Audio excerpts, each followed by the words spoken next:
ancient, hidden, forgotten. This is Harbor Town.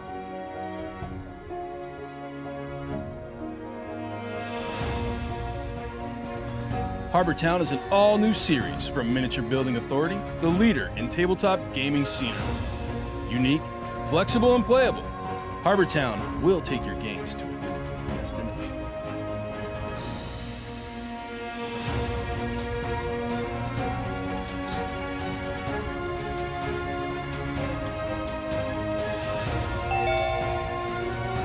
Hi, Anna. Can you hear me? Yep. Oh, all right. Hello. Yeah, I'm sorry, I'm late. Oh, But it's I'm not Mark's too- coming. Mark will be on too, so that's good. But he'll be. Perfect. Awesome. Yep. You're good. All good. Yeah, I didn't see your note until I was sitting having dinner, and I was like, yeah. Cool. Yep. Good to hear. Feuds tonight. That ought to be fun. Yeah, that will be interesting. Yeah, we'll see what we can. Yeah. I'm especially interested in the feuds in your campaign. Kind of. That's. Well, I got a whole list. Oh, cool. Yeah. Probably go over the biggest one first, and that's the one that's going on Thursday night. Because I'm burning a lot of things.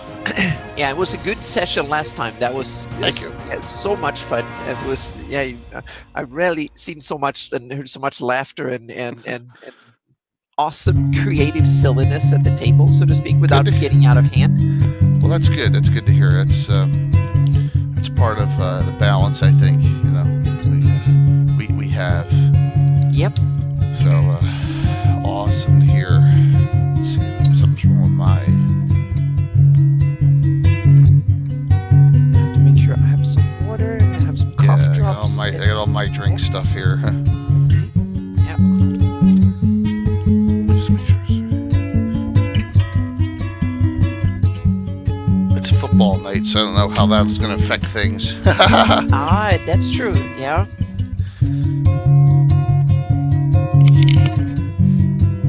have to fire up my winch here so I can see that.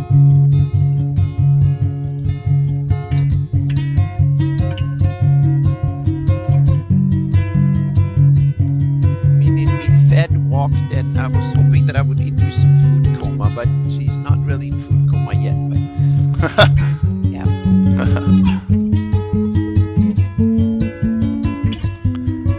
That's good.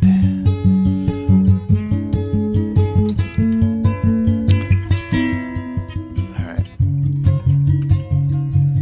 Alrighty, wait.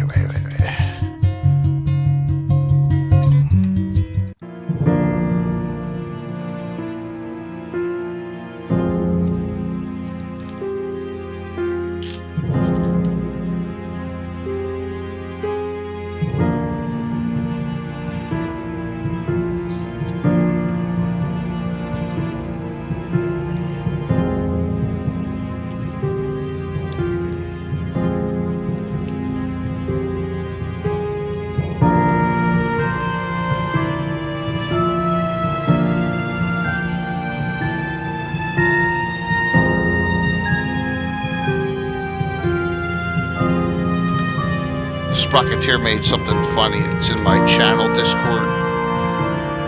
I'm gonna show it. I pulled it off of there, and I'm gonna pop it up. He did like a newspaper article. It's kind of funny. It's like it's on.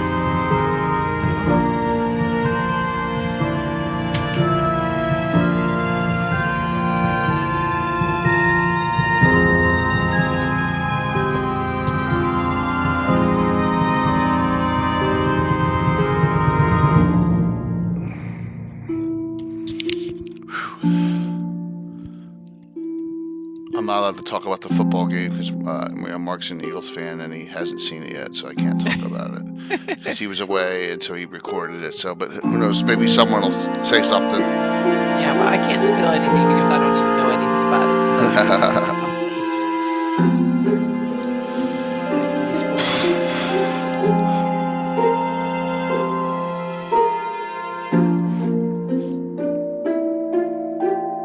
Okay, that's good.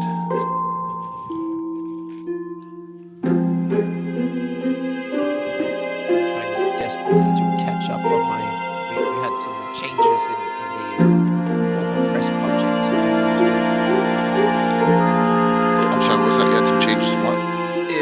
the Cobalt press project. So need to Oh, wow. redo and change some things. Yep. We had a meeting the other day, so there was some like, we need to change this and that.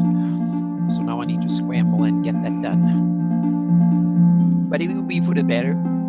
What's the due date on it? I don't know.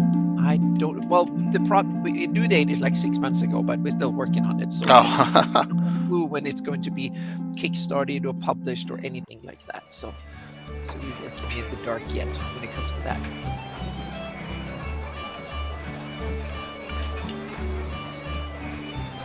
Yeah, someone doesn't like the Eagles. Apparently. I pulled your Free Readers logo off because that is something we don't. I asked Brian. I thought I had seen one somewhere else, but I was wrong. I guess I would get that confused with the Ayu's grinning skull. Oh, I thought they had something like that, but they didn't. No, So, I didn't see any, so I just created. Yeah, it's my cool. campaign. So that's the I appreciate you letting me punch that up.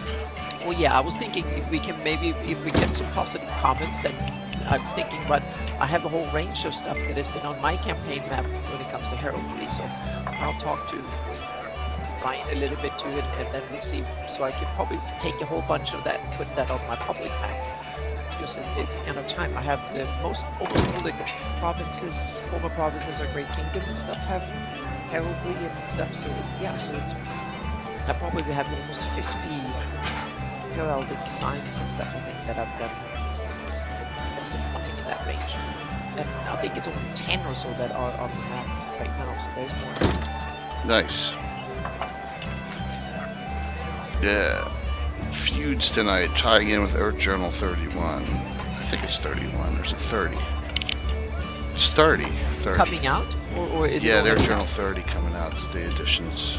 The whole title of it's Feuds. Hmm? So. Yeah, I've heard about it, but I haven't read it, so I wasn't even sure if it's out or not yet. Yeah, he hasn't. Christoph hasn't brought it out officially. Okay. So. I just submitted my article actually. I just submitted my article yesterday for it. The Selene's Forest Watch one. So that was good. I got that. It's been a busy weekend. Yeah. It's like, yeah, it's gonna be a busy work week too. So. All right, where are you, Mark? But that's okay. He said he was definitely coming on. So let's check my messages. Nope. He'll probably come on like right at 7:31 like he normally does. It's quiet. Chat's quiet tonight, guys. So let's see. I see Walt, Brian. I see Gaetano on there. I see a couple other people. Cool.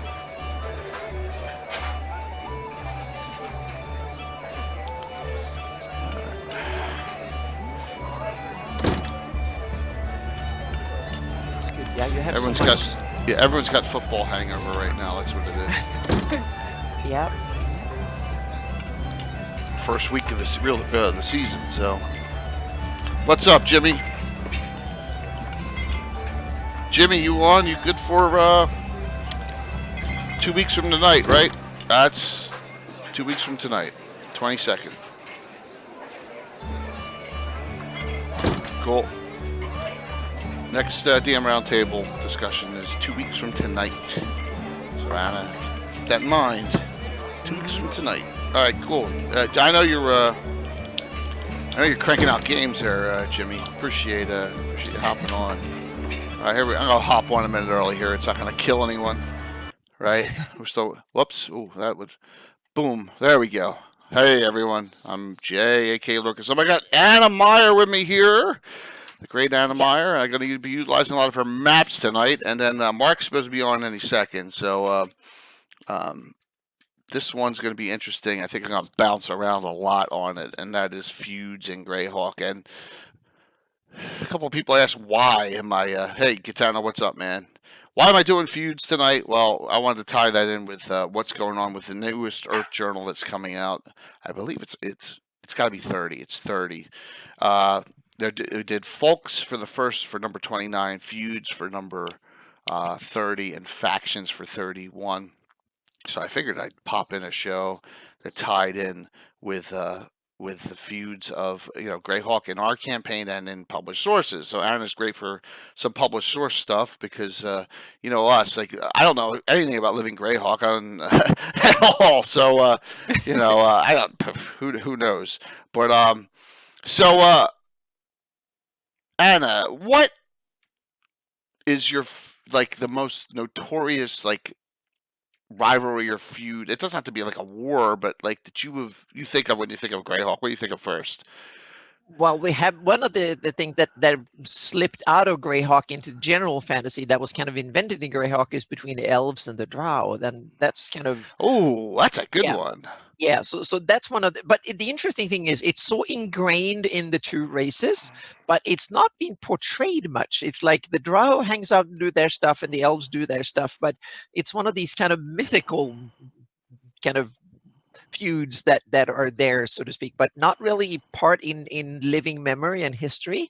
But it's one of my kind of intrigue ones that I want to implement in a campaign or something in the future. Yeah, and you could take that all the way back to Yep. You could take that all the way back to Curl and Lorethian and Loth. Yeah. Right? And that is a feud. And then there's another one with Curl and Lorethian and Groomsh, right? It was always said that Groomsh was Curl threatened to shoot out Groomsh's only eye, Yep. So I mean, you do have a lot of elven like feuds and that go back I guess millennia. Because we don't know, that's the one thing. I'm not sure. I guess it's the same way with like Lord of the Rings. You don't know when like the elves civilization started. I had this discussion with you last week on our show about Selene, and it says it was only founded in 461. It was, I guess it's freedom from the kingdom of Keelan. But like elves, especially Grey elves, can live to be 2,000 years old. They should be thousands of years. Yeah.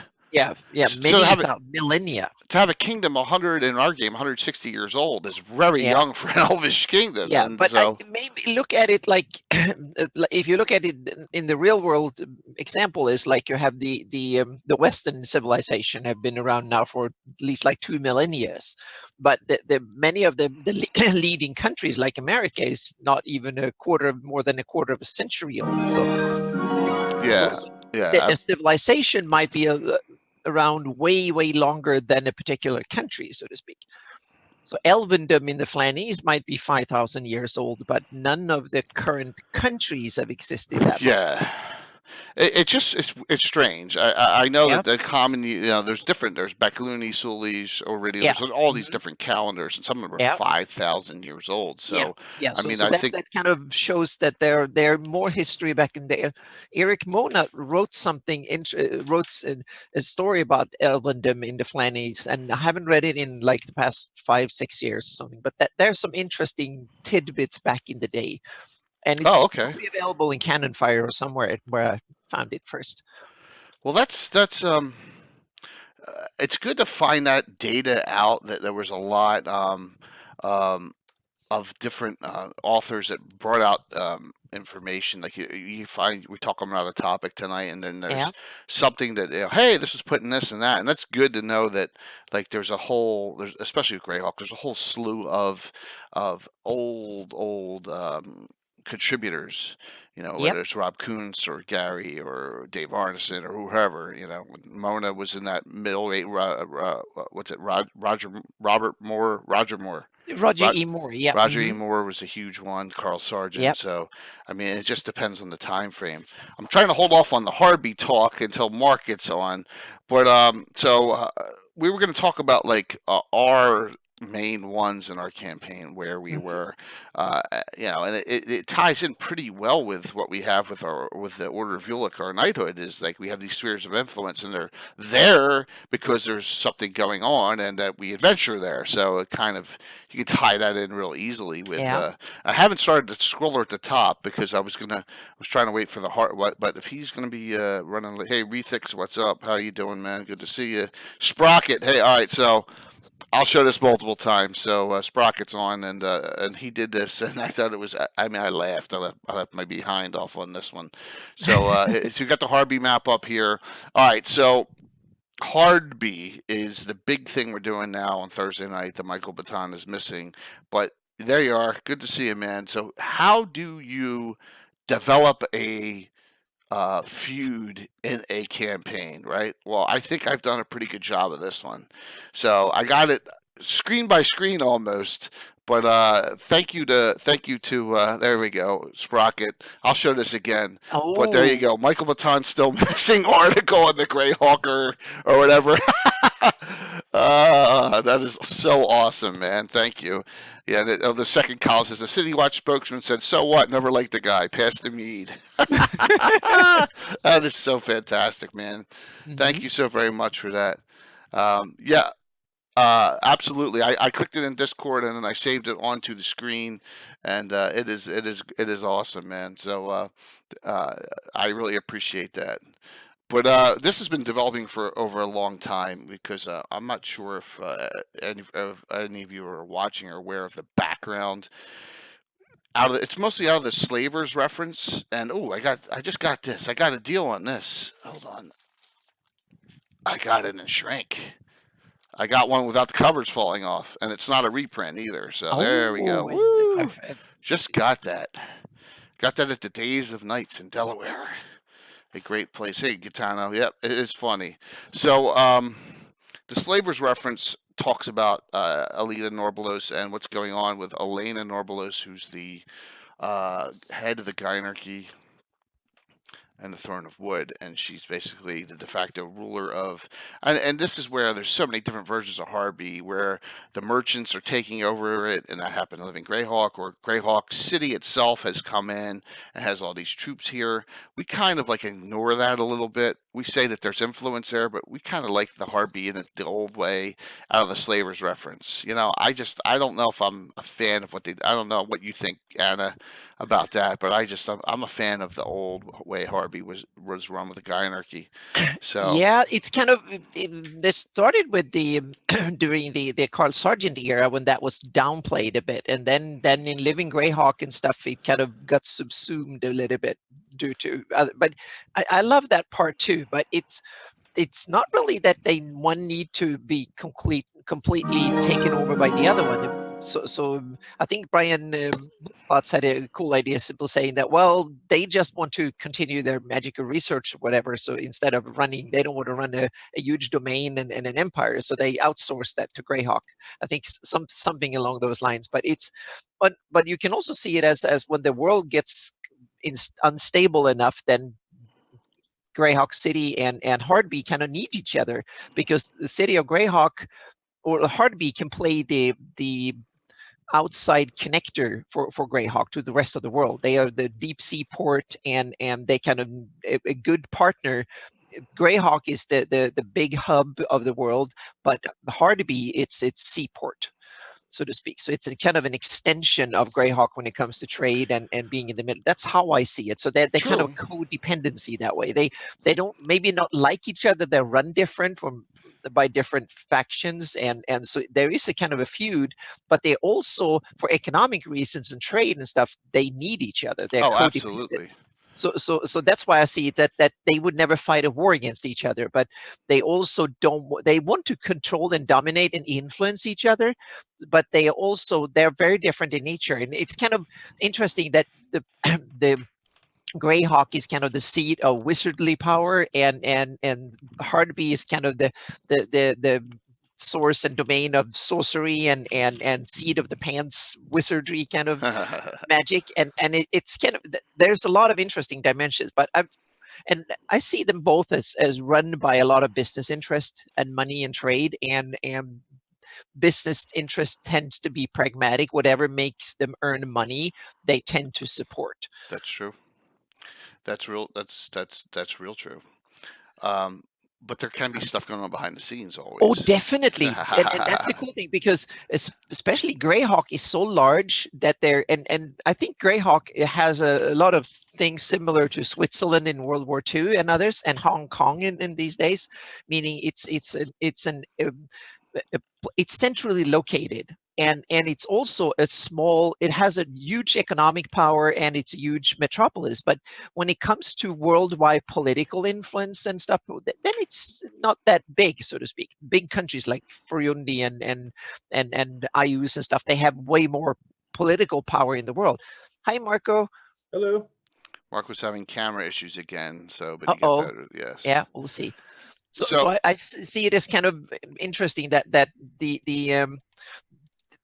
a lot of political intrigues can happen in Greyhawk that doesn't really, it's not about taking over the city, but you can kind of have everything from secret negotiations to you can spy on others, and if you have a lot of money, you want to invest in various interesting or endeavors of all sorts, then that's the place you go, because I simply assume that the investment sector, and if you want to, and I guess a lot of countries and powers and of various sorts will probably invest some money in Greyhawk in order to keep it away from their realm. So if their realm gets overrun by demon invasions, local thugs or whatever, then you have some coffers with money and treasury stashed away in kind of fairly neutral big places like Greyhawk. So and I wouldn't be surprised if the city of Greyhawk kind of encouraged that, because it's good to have coffers full of gold, even if it's someone else's gold,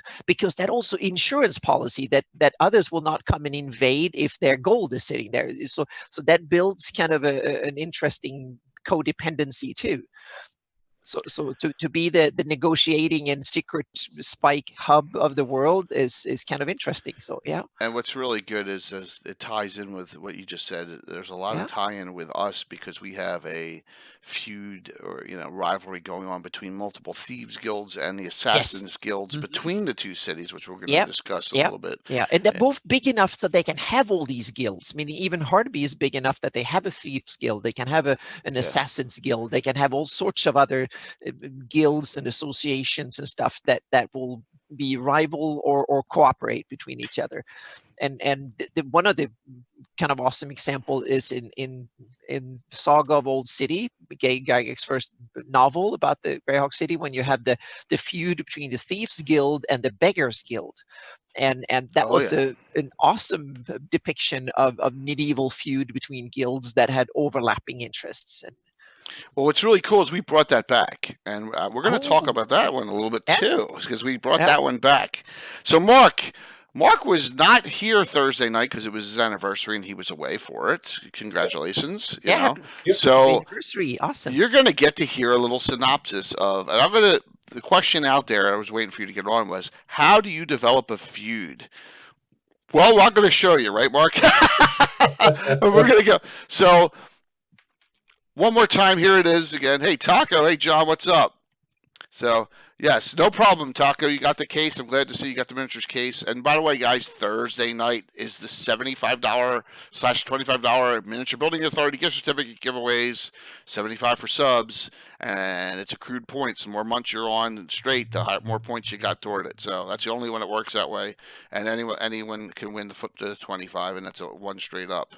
So Harvey is a hot mess, Walt. But here it goes. One more time, Scrocker put this up, and then I'm going to start the scroller. So there's the article, for the Greyhawker. Michael Baton is still missing. Yes, he is. He's absolutely still missing. So how do you start a feud? Well, going back to the Slavers reference, Alida Norbalos has been secretly working with the Slavers because she hates the influence of Greyhawk, and that's one of the excuses. Now, we just think she's vile and evil, right, Mark? But that's what we have her, and she's a judge, and she started out young, and no one knows what level she is now in the game because I can't tell you that. But she made an actual appearance in the game on Thursday night, and it was awesome. And that ties in with a lot of the things that are going on, that we have going on. And in the middle of it is Mark's character. This is especially pieces of just Michael Baton. So you always got the men fighting in Hardby, but it's the two statues of the men. But this is going to be a man and a woman fighting, both with their own reasoning for doing it. And there is the good old judge herself. She's progressed a little bit in age in our campaign, but she's not one to be messed with. And when you mess with her, there's going to be a lot of you don't even Mark. You have no idea what has happened, right? You didn't catch any of it. No. Oh my God! I just literally got home about maybe 45 minutes ago. Oh my gosh! I understood it was one of our better. Me like 30 minutes ago that or something like that. So I've had like half an hour to prepare thinking on this. So I'm yeah. Here's how you develop a feud. Okay, we're gonna go back to adventure number 830. Oh, Mark, there are notes. I did. Yeah, I saw them. Okay. All right. This is the ship, the Vigilant. Just want everyone to note that's in the Slavers reference, but that's the ship that this group of Hardby Irregulars. So I haven't used it yet, but that's their ship. Here's another map, and if you notice, there's other locations written up that'll come into play next week. We didn't get as far as I thought we would because, of course, it always takes longer with role play. So going back to adventure number 835. Okay, we're at 859 now. Power play in Hardby. What happened was the Didactrix, who's basically the second in command, who she serves Ilona Norbalos. Directly, Javka Gernishkir was kidnapped, or her ship was overtaken, and she was taken to an area outside of this anti-magic, in the anti-magic zone, but outside the ruins of Cantona. Now, not a lot of people knew about this, and Michael's group, Michael was out of town, his group, the Furies, got secretly hired to go rescue her. Behind, no one knew about it, and Michael didn't even know about it until he got back into town. Well, that was like a double entendre setup. Okay, so as this adventure starts, adventure 835, Michael comes to the Hardby Irregulars, the group who's played on Thursday, and says, "My group's gone. I don't know what happened. Can you help me?" So they went, and this is the adventuring group minus Michael that is played on Thursday and is playing in this adventure going on. This has got to be 835. Man, what do you think? That's almost a year ago. Yeah, in that range. Well, Tom played, so it's about a year ago. All right, so here's a great picture. As you can see, I don't have the map by Mars yet or any of that stuff. We're still getting better and better on our terrain. But as you can see, there's ruins of a ship. There's ruins of a ship there with some magic. Cantona has all these special, like they have a flamethrower and all these things. They're right in the Slavers because you can't use magic. So they got these special siege equipment. Well, they've developed these special mines as well that blew up the Michael Baton's adventuring group, the Fury ship, and killed almost all of them outright. So Michael's on this ship here with the Hardby Irregulars, and they're like, oh my God! And you can see there's been fighting going on. So it turns out that they got set up themselves to go in and rescue Javka Gernishkir, and it was kind of like a suicide mission that they didn't realize they were going on. So all of the characters that were in that adventuring group, with the exception of Barda, who's another one of Mark's, I made this intentionally so they just didn't kill off one of Mark's characters, got killed. So I killed off a whole bunch of characters. Like, what, 8, Mark? Yeah, there were like 8 of them. So here comes the assault. They get in, they rescue her. They rescue Javka Gernishkir, and they go back. And Michael is furious because he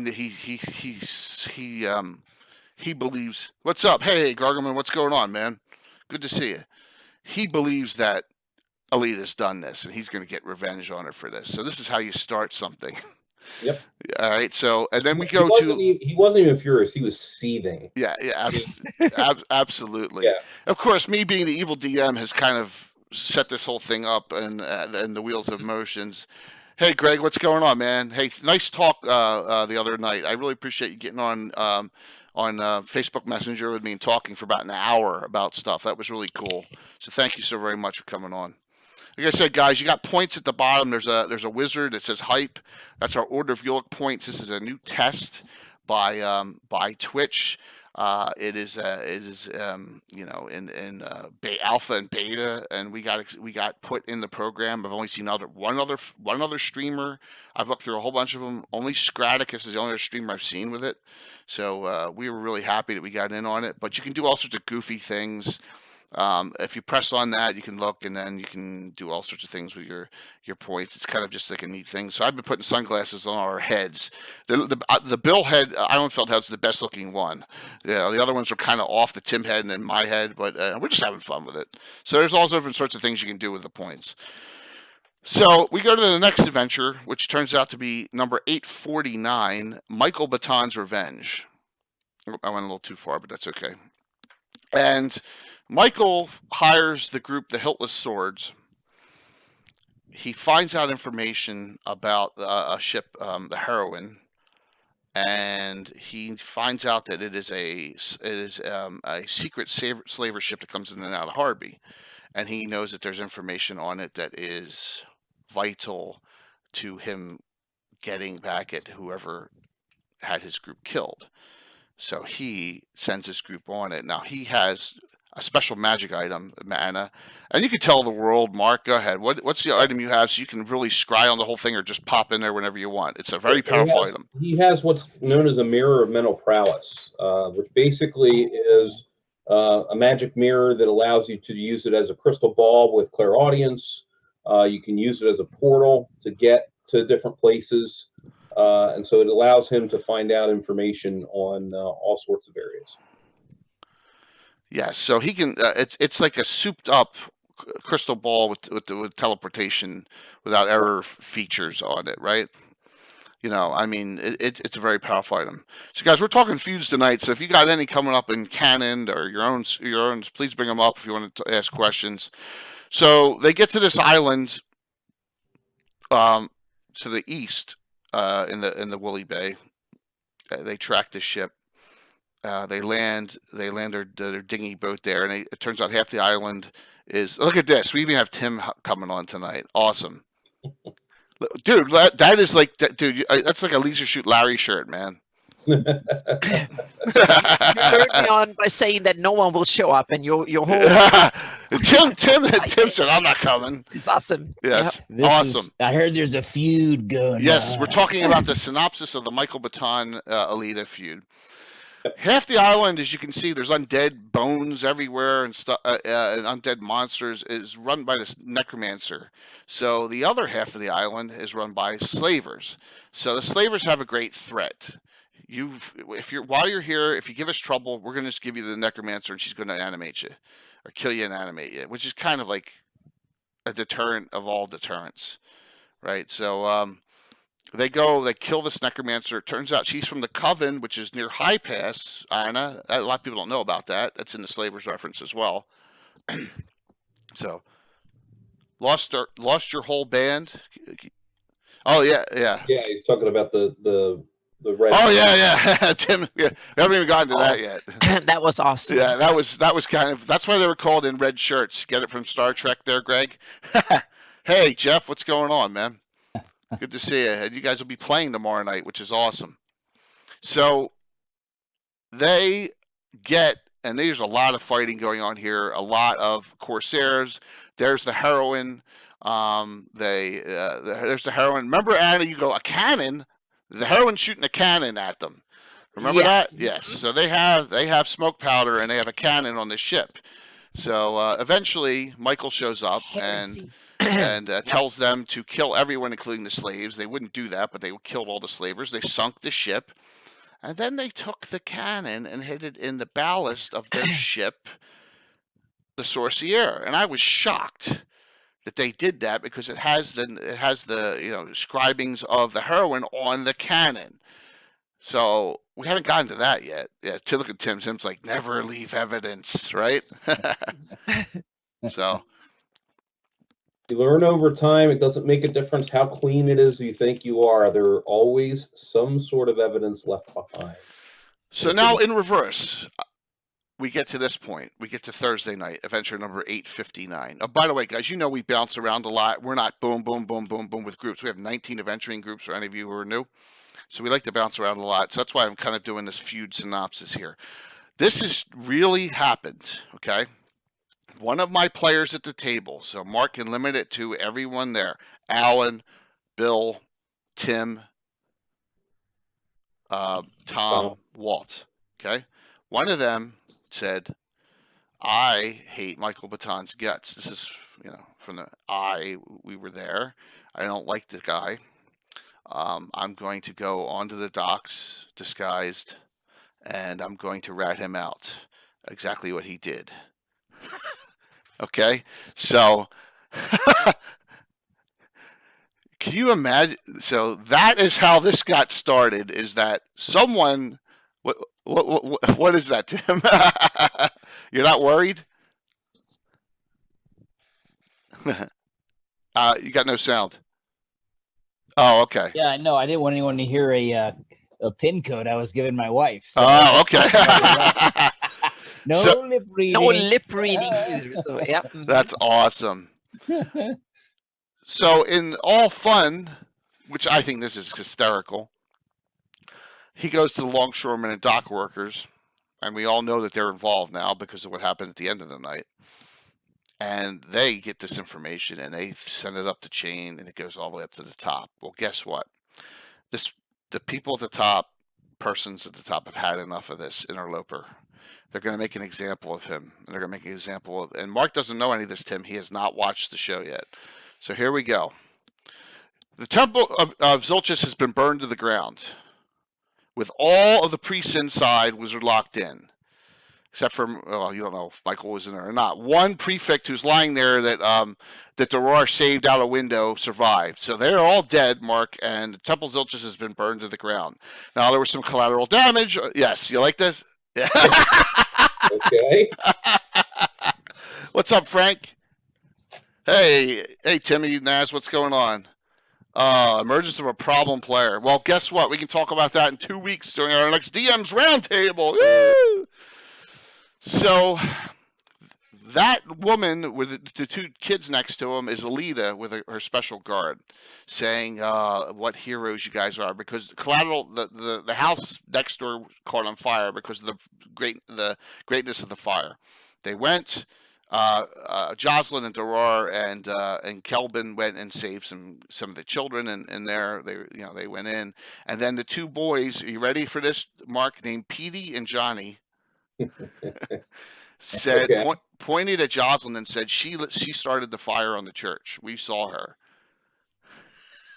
Framed. So Alita victim arrested goes her, but then unpunished. realized she was in the Throne of Wood. I thought she wasn't. I made an error. So she lit her house, who's right across the street, and it's really across the street. I checked the map and lit her house on fire. So Nice. yeah, it got really. Yes. Meanwhile, Hugo just kept playing in the bar. Yes, Hugo just kept on playing all his different songs in the bar with his group, the Red Shirts. We're going to see them in a minute. In here. red shirts. In red shirts. In red shirts. We're going to see them in a minute with Tiffany as their singer. And you can see things are burning in Hardby. And yes, it has gone to the point where now you don't know if Michael Baton was inside. You're assuming he wasn't because you've heard these stories. You heard the story eventually from Truss Compton, the half-orc thief, that she saw him on the way to the Southern Point one night, and he got waylaid and put in a box. So, yes, nice job on those fire effects. That's Sashar Scorn. If he hops on, that's Bill Haley. He does all of our special crafting. All right, so, and there's the fires going, burning. That is the inside of the Reaper obsidian crypt that Bill painted. A halfling thief named Traff, and that's fart spelled backwards, okay? Traff the Hung gave them information to a burial plot where Michael's tongue was cut out and he was buried alive there, supposedly. So they go all the way out to this mausoleum, and that's a trap. It's a trap. We knew it when we went. It was a trap. Yes, and so all these undead come out. This called this murderous abomination, and all the So this is in the inside fighting. So there was no Michael Baton corpse there to be found. So that was another trap. And then later on, you can see there's a big. They come on, and we'll get a close up, Tim. this is, of course, we have to use the Harbor Town stuff. So the Lucky Kraken is the southern point. It's Michael Baton's favorite evening establishment. They're going to go check this out, and all of a sudden, all these longshoremen start attacking them. So the word is the Longshoremen's Guild took this contract on Michael because the Assassin's Guild said, no way, we're not doing this. So that is kind of what happened. And now we're on this fight right now. And here's a great one. See that? That is Tim's pack bearers, which he brought his whole band onto the beach to go to there. And Morning Canaan, who showed up, or someone who looks like Morning Canaan, Morden Fakin, showed up and said that the Circle of Eight deems you as repulsive. The Harby Regulars, we're going to eliminate you. And he fireballed the group, including Hugo, and all his people died, which is really funny because Tim always they're in red shirts. Tim always brings pack bearers and torch bearers and it's realistic. Yeah, it was realistically hysterical. Yes, so. Yes, well, thank you, Gaetano. So, and you can see the fight is going on as we continue. There is a priestess of Zerbo who summoned a water elemental on the far bridge, and then we had a wall of fire go up to protect it. You can see Warden Cannon's right above the water elemental. So the Crusty Widow. The music died. Yeah, yes. The Crusty Widow is back there. Sea Dog Ned's on the Crusty Widow, and that's another adventuring group's ship. But the Steadfast is on fire because it turns out that even though the person who thought that they were setting Michael up didn't realize people are smart. They tracked back ship logs, figured out the time frame, and it can only be one of 3 ships that Michael used to do this, and that's the Steadfast, or the Sorcier, or the Crusty Widow. 2 of them are venturing parties. One is guilty, one is not, but it doesn't matter to them. This is how you start a feud. So things are getting out of hand. Everything is burning now in Harby, which is really cool. And that's red shirts always die, yes. And there's another view above. And there is the on that bridge is the priestess of, especially priestess of Zerbo, who is fighting with these longshoremen. You know nothing about this person. And so there's the fight from that angle, and we're going back that way. And then the good old Steadfast. Hugo is suspicious of Tiffany since she managed to skate out at the last second. Yeah, but Tiffany's a barmaid at the Plow and the Stars. Allegedly, yes. He's just a musician, and look what happened to him. So how big a cheer do I have to make immortalize myself by naming a ship? Come on, Tim. Whatever you'd like to do, but it's got to be above the normal amount. So anything over, whatever you feel like, man. So you want to be the we're going to have a Nazrat ship in one. Give me whatever you feel like doing, man. That's awesome. The ships, good question. The ships are not Miniature Building Authority. This is a company called Arsonvale Shipworks. I got them in like 2001 or 2002. A gentleman in Florida made them, and he cast them in resin, and they are fantastic. I wish I had more than 2 big ones. They're great. So you can see two sailors are trying to put the fire out, and all the longshoremen are just standing there laughing at the ships burning. And that got Tim all angry too, that they're just watching this thing. Right, longshoremen, that's going to hurt their business. It does, yeah, but see, I explained this in the discussion. Evil doesn't care about business. Evil cares about making a point. Wrong. They care about money. No, not in this case. So there's been a lot of death, a lot of fires, and now we have this thing that is coming to a crescendo. And Michael Baton is still missing. Yep. Now I put Barda into that fight, so Barda will be there for you to use next week, Mark. So. Okay. That's fine. Walt just said the cannon is being dumped off the deck of the Sorcier as we speak. Well, guess what? No one has done that yet. Yes. So if you want to go back to the actual real start of the feud, They won't matter. They'll still do a clean sweep of everybody anyway. Yes. Go ahead. Go back to the beginning of the yes. So if you start at the extreme very beginning, you got to start off with who Michael is and the type of person that Michael is. Well, go ahead and describe that for me, please. So a long time ago, I had a thought around, and this was back in the days before we even started doing anything with specialty priests, started having some thoughts around a cleric that was more concerned about the use of his actual powers through his deity without getting anything paid to him for it. And so, in typical fashion, most D&Ders, you have a healer. When somebody plays, whoever gets stuck, so to speak, with playing the cleric, way back in 1E, 2E days, there was nothing really about like battle priests and so forth at that time. It was basically you just played the healer. And so you just waited until the fight was over. And at the end of the fight, you were just expected that you were just going to go around and start healing the party. And I said, you know what? This is really stupid. Why in the world would a cleric want to be able to use all of his powers to heal a bunch of people without getting, repaid for the actual effort of stuff? Mm-hmm. So I decided to, and Michael Baton is an actual person. He was a player that was in our group. All he actually cared about in every situation, no matter which character it was that the real Michael played, he just cared about gratification. I'll just put it to you that way, in physical forms. And so I decided to fashion a character that was after him, and basically he would not agree to heal somebody unless he actually got paid for it. And so they had to pay up front. Needless to say, some that absolutely loved the idea and were like, great, I'd love to do this. And then there were others, of course, that over time he made enemies out of. Like all of Alan's characters. Like, well, yeah, but that's not. He's just the enemy of Alan, And same thing with Bill and Eilenfeld and all those guys that were there. And then as we started bringing on specialty priests, it made sense to make him a specialty priest of Zilchus.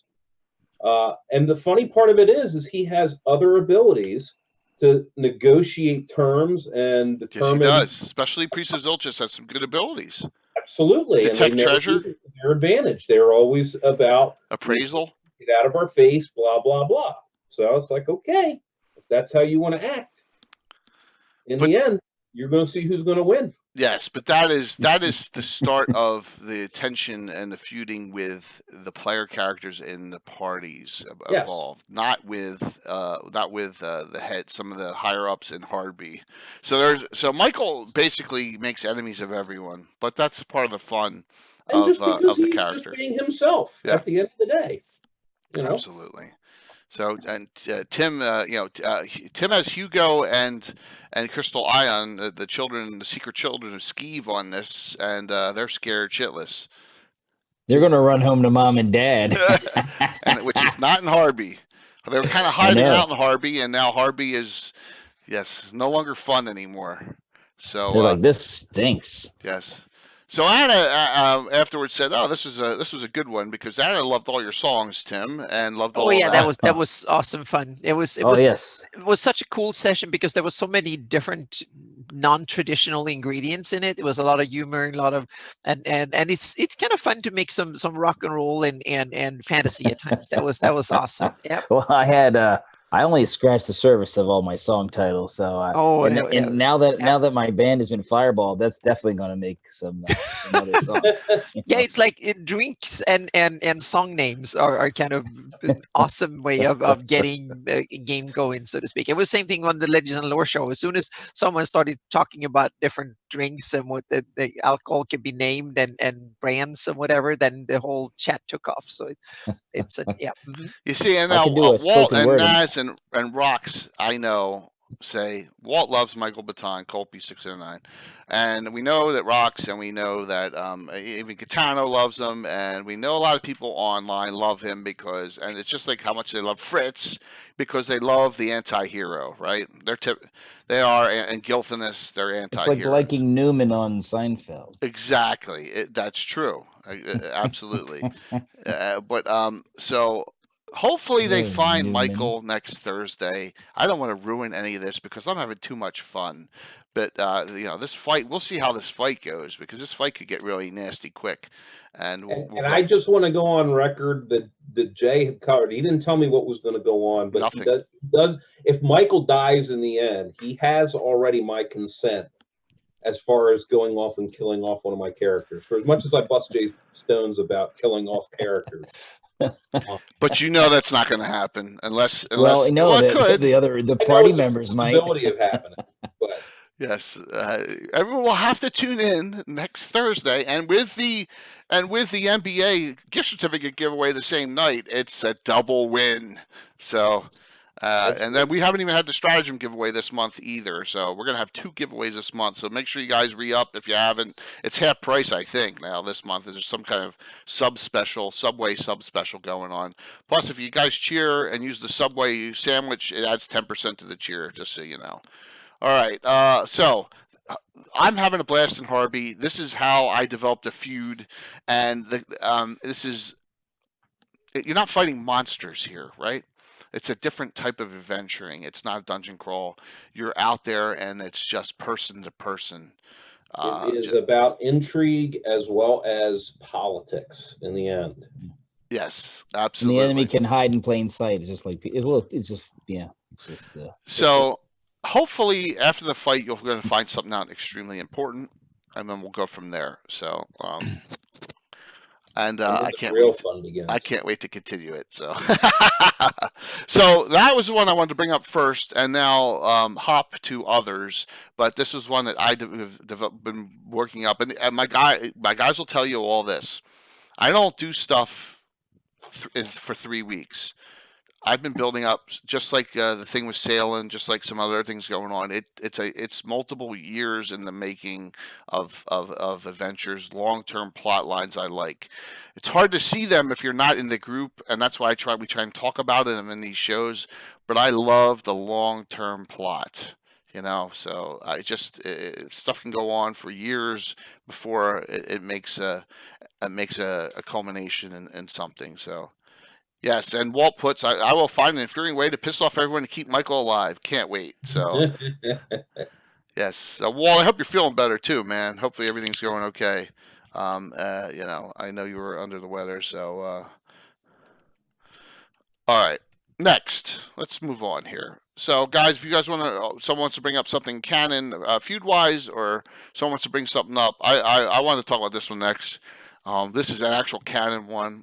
Big one. We'll go right into one that's not our campaign, but what transpired during the Greyhawk Wars in the Circle of 8.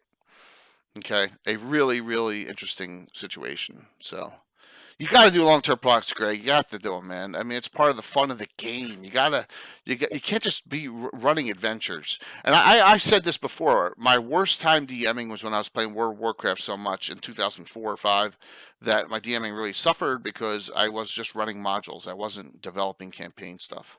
There's a difference between DMing and running a module and DMing and running a campaign, right? So I hope so. Yeah. I hope so. Yeah. So for some reason, Rary along with Lord Robble are going to kill Ulek and Tensor, right? This big fight. And Ulek's permanently dead. Tensor's thought to be permanently dead, but then returned to the 8th adventure we did years ago.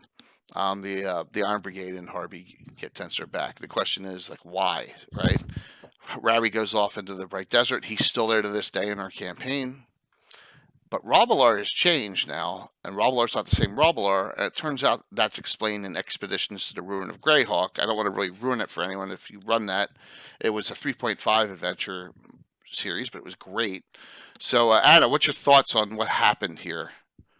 I don't have that much knowledge about it. The thing I know about Circle of 8 is when me and Mark Bridges, when we talked about it on that episode, and to be honest, that's something that I've been only part of the fringes. The only one I've really used in my own gaming is Tensor. That's okay. the only one I've used occasionally because he was kind of a good guy, and so I used him as someone who evaluated magical research and stuff like that. So more like an outside consultant. They could come in and help them with certain things if they paid well enough, and gave him, not in money, but they gave him other components and stuff like that. That's the only, otherwise I've tried to stay away from it because it's not really been, but it's an interesting, and especially Rary and the fact that he was trying to sabotage the whole assigning after Greyhawk Wars, and then took a whole tower and moved it out in the Bright Desert. That's kind of, both from a magical standpoint, those are kind of huge feats that I always wanted to see. Can you make rules for that? Are there rules for that? And or can you, yeah, those kind of earth-shattering campaign made events. Right. Yeah, how to manage them in a campaign, so to speak. What can you do, and what can the powerful ones do? Using the Circle of 8 in campaigns is I use them usually to hire people, right? Because I don't. Now here's the thing. Now everyone says Mordenkainen's when you're fighting Harvey, right? Well, come on, guys. Yeah. You have to figure that one out, right? More I than think it's faking. I have the Mordenkainen figure, and I'm going to use it. Damn it! So that was cool. Yeah, that was a little bit of a threw a wrench in it. What does Mordenkainen do in Harvey? So like, how did we survive his fireball? Exactly. This is a fake. Well, you're the only one that did. So it's just funny. Even still. I always dreamt of using Bigby because I want to use one of these punching spells, so to speak, one of the fist spells. Yeah. Bigby's crushing hand. I'm gonna sidebar here.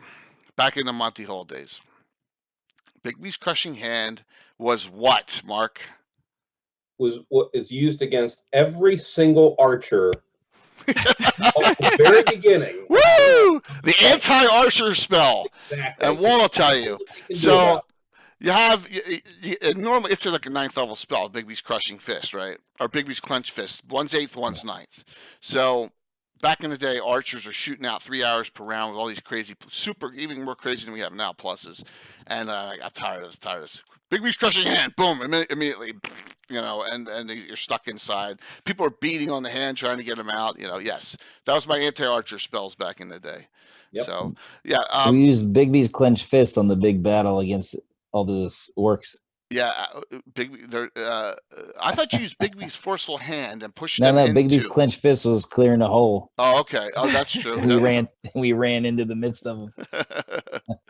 So good point, Gaetano. When someone finds out that someone's impersonating Mordenkainen, what's going to happen? Yeah, there's Walt. It sucks. Yes, Walt Walt now were the two number 1 and 2 had characters getting crushing hands. So Rowdy goes off and goes berserk, and it's still really not known 100% why. There's a lot of theories out on it, but now he's got this abode. He's out in the Bright Desert for us. We had one attempt, and it was not even an attempt. So,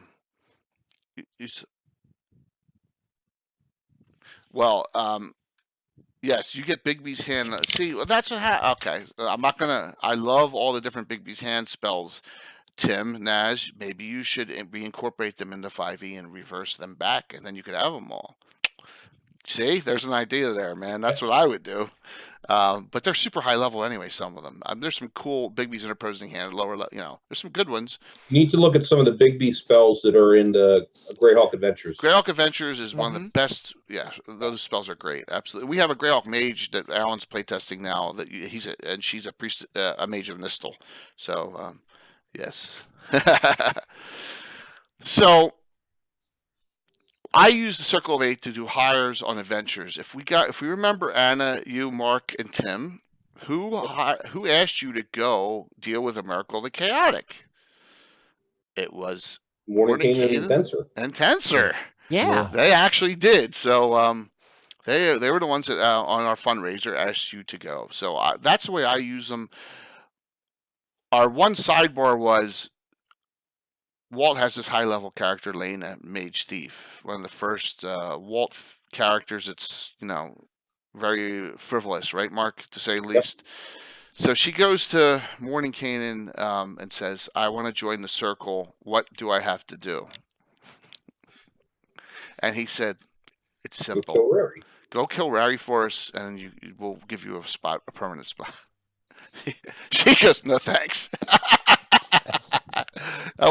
Walt probably remembers that. That was probably 20 years ago when Ray Trader came out. It doesn't sound overly complicated. It doesn't sound overly complicated. There's a whole adventure I could run too. So now you have Alhamazad the Wise, Theodana Rayson, and Warren Starcoat have joined, and Tensor's out of the circle now. But there's always friendly rivalries going between these mages. A lot of them are neutral. Only a few of them are of good alignment, like Jalarzi. So there's something always going on there. But I never, it was kind of cool what they did with killing off Ulek, and I'm glad they brought Tensor back, capable back in that adventure. But I never understood, and a lot of From the Ashes, a lot of the Carl Sargent era, and has a lot of permanent deaths, right? It has a lot of killing offs of characters, which we kind of undid a couple of them. We talked about them before. Grimmy Fisher and Mark Shieldlands. We always do this. Sorry, I drew a blank. One of the three oligarchs now, but that's okay. Oh, not Valderessa. Yeah, Valderessa Sharn. Is Valderessa? Yeah, okay. Absolutely. I was thinking of the niece. I can't remember her name. Valderessa Sharn. Yeah, absolutely. Oh, no, Katarina Walworth. Katarina. Yeah. Well, Greg Alestrion, if you have ever done Expedition to the Ruins of Greyhawk, I know I pushed this module a lot because I was really pleased with it. It was 3.5. It's a hardback book, and it kind of synopsizes the Greyhawk ruins, so you don't have to go through the whole thing. That's what I liked about it, because it's such a dungeon crawl. It's a forever dungeon crawl. It's so huge. Igwolf is throughout that. Igwolf is throughout that module. Eos is throughout that module as well. And we did that right before we started streaming, 15, 16 months ago. That's a good one to take a look at with, because she, if she's plotting against a Circle of 8 in your campaign, it's a good idea maybe to get some ideas from that one, because it's a really good module, a series. So, plus you get to go attend Rigby's funeral, which is kind of cool. So there's a lot of neat stuff in that. So that's the one I wanted to talk about in published sources. It's a huge one. I guess Rary really was pissed off at and he's like the highest level of them all, except Jim Mordenkainen. He's like 26th level or something. Now that's low level in Forgotten Realms, right? Against the Harpers, but in Greyhawk, that's pretty high. That is pretty high. So,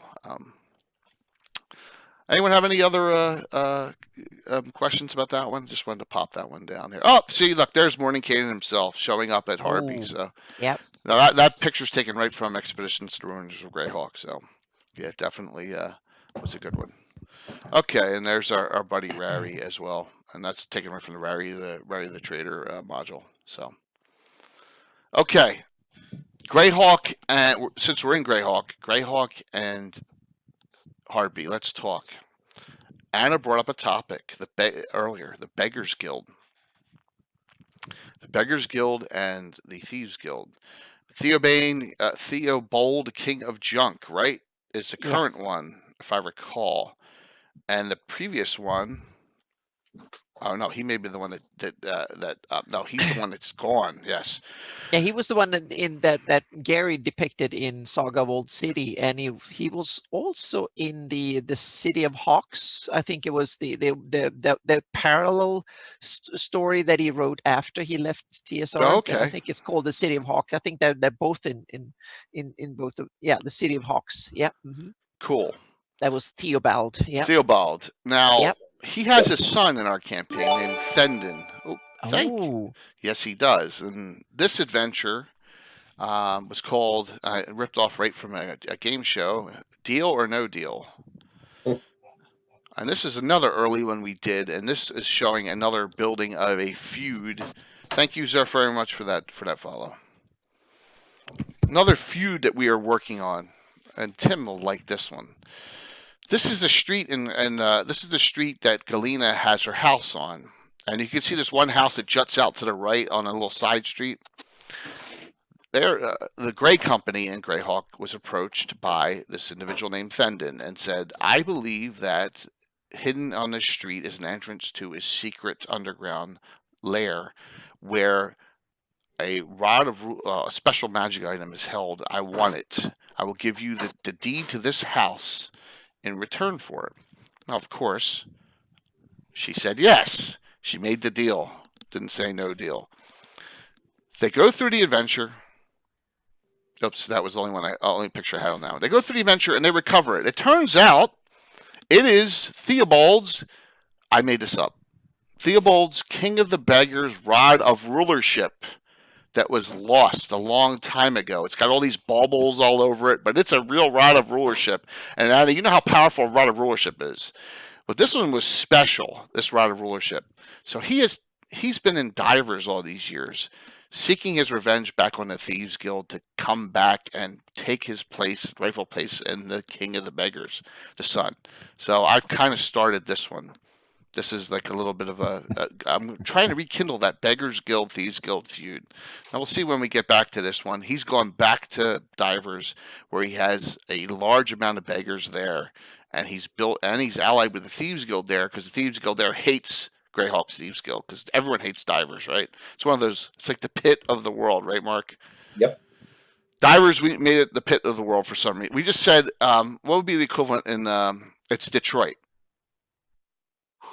Yeah, actually, sound about right. Nicer. Yeah. Yes. So, criminal. So we're going to try and start a criminal gang war, as Naz says here, and that's another one I wanted to bring out because it's funny. Annie, you brought up the beggars one. Yes, I'm trying to rekindle that, have some fun. We like the inner city. We have the Great Company. It's a bunch of thieves. There's some other classes there, but we have that group that we haven't used that much because we did the war inside the Thieves Guild that's mentioned in the Greyhawk box set, where you had the two quarters that were trying to break off and take power from Neroth, Gosgill, and Orgnention, and then we did that whole thing back in what, Mark? Probably the late 90s? Late 90s. Yeah, we did that, and we kind of got away from that group, and we want to get back to it. So this is how I kind of started tying that in. So, sound good? Sounds like something you'd like to participate in, Tim, I'm sure. A gray war, yeah. Absolutely. There's nothing better than fighting there's no honor amongst thieves, right? So that was a cool one. Now, Anna, we'll get to an area that you know next, that one of the Shield Lands. Oh, okay. Yeah. Mm-hmm. All right. I have your map up, and I wanted to concentrate, because we're talking about feuds. Yeah. I wanted to concentrate on a couple areas. And first off is, and I know you may have some changes a little different here in your area of the Shield Lands, but thank you for this. Look, at the detail on this map is great. You see we have the Ulek symbol. Most of the towns you see in the middle of this map are Anna has added. So from Walrus Crossing all the way down to Pursuer's Lodge and Radiant Fork, they're all ours. In this area is a three-way power struggle going on. So, Mark, what are the three groups? So I would say that they are obviously the Shieldlanders. You also have the Free Reavers. Yeah, Free Reavers are now the Iusians, right? Oh, we're going to talk about them soon. They're to the west, the Free Reavers, yeah. And then the last group I would say are the Fultians. Right. I've thrown the Fultis people in here. So Fultians are starting to come in because there's a lot of empty land now because of what happened with the Crook of Ral. All right, a lot of demons are gone. Oh yeah, so the Greyhawk Wars happened in your campaign. Oh and yes. The Shield Lands are now under IU's control, or some of it. So if you go up okay. to the Drake Estate, and that's south down that road, down to Axeport, and then back west, it's all controlled by the Shieldlanders again. Then it's roughly where I'm about to be in my campaign, so to speak. Cool. They're kind of clawing their way back. So absolutely. Yep. Walrus Crossing is clear, but it's so far north. But that's where all the Fultians are. They're in Radiant Fork. Well, then IUs have lost more control in your campaign than in my campaign. Just by a little bit. And Ringland is just as such. It's kind of out on its own. They don't want to touch it whatsoever. Yeah. Absolutely. Yeah, this is interesting. Total canon. If you actually read the canon of Ringland, it's pretty interesting. Ringland's really cool. And Mark's family, the Granavis estate, is to the northeast of there. Right. Yeah. Well, now I have to make a note and read about Ringland. Yeah, go into Eyes the Evil. Eyes the Evil. Yep. Yes. Yep. It's really a cool place. We haven't had them flee from there. We've kept them there. But that that's canon, yeah. So it's a three-way deal. The Shieldlanders and with the Knights of the Holy Shielding, the Order of Ulek, are fighting to take the Shieldlands.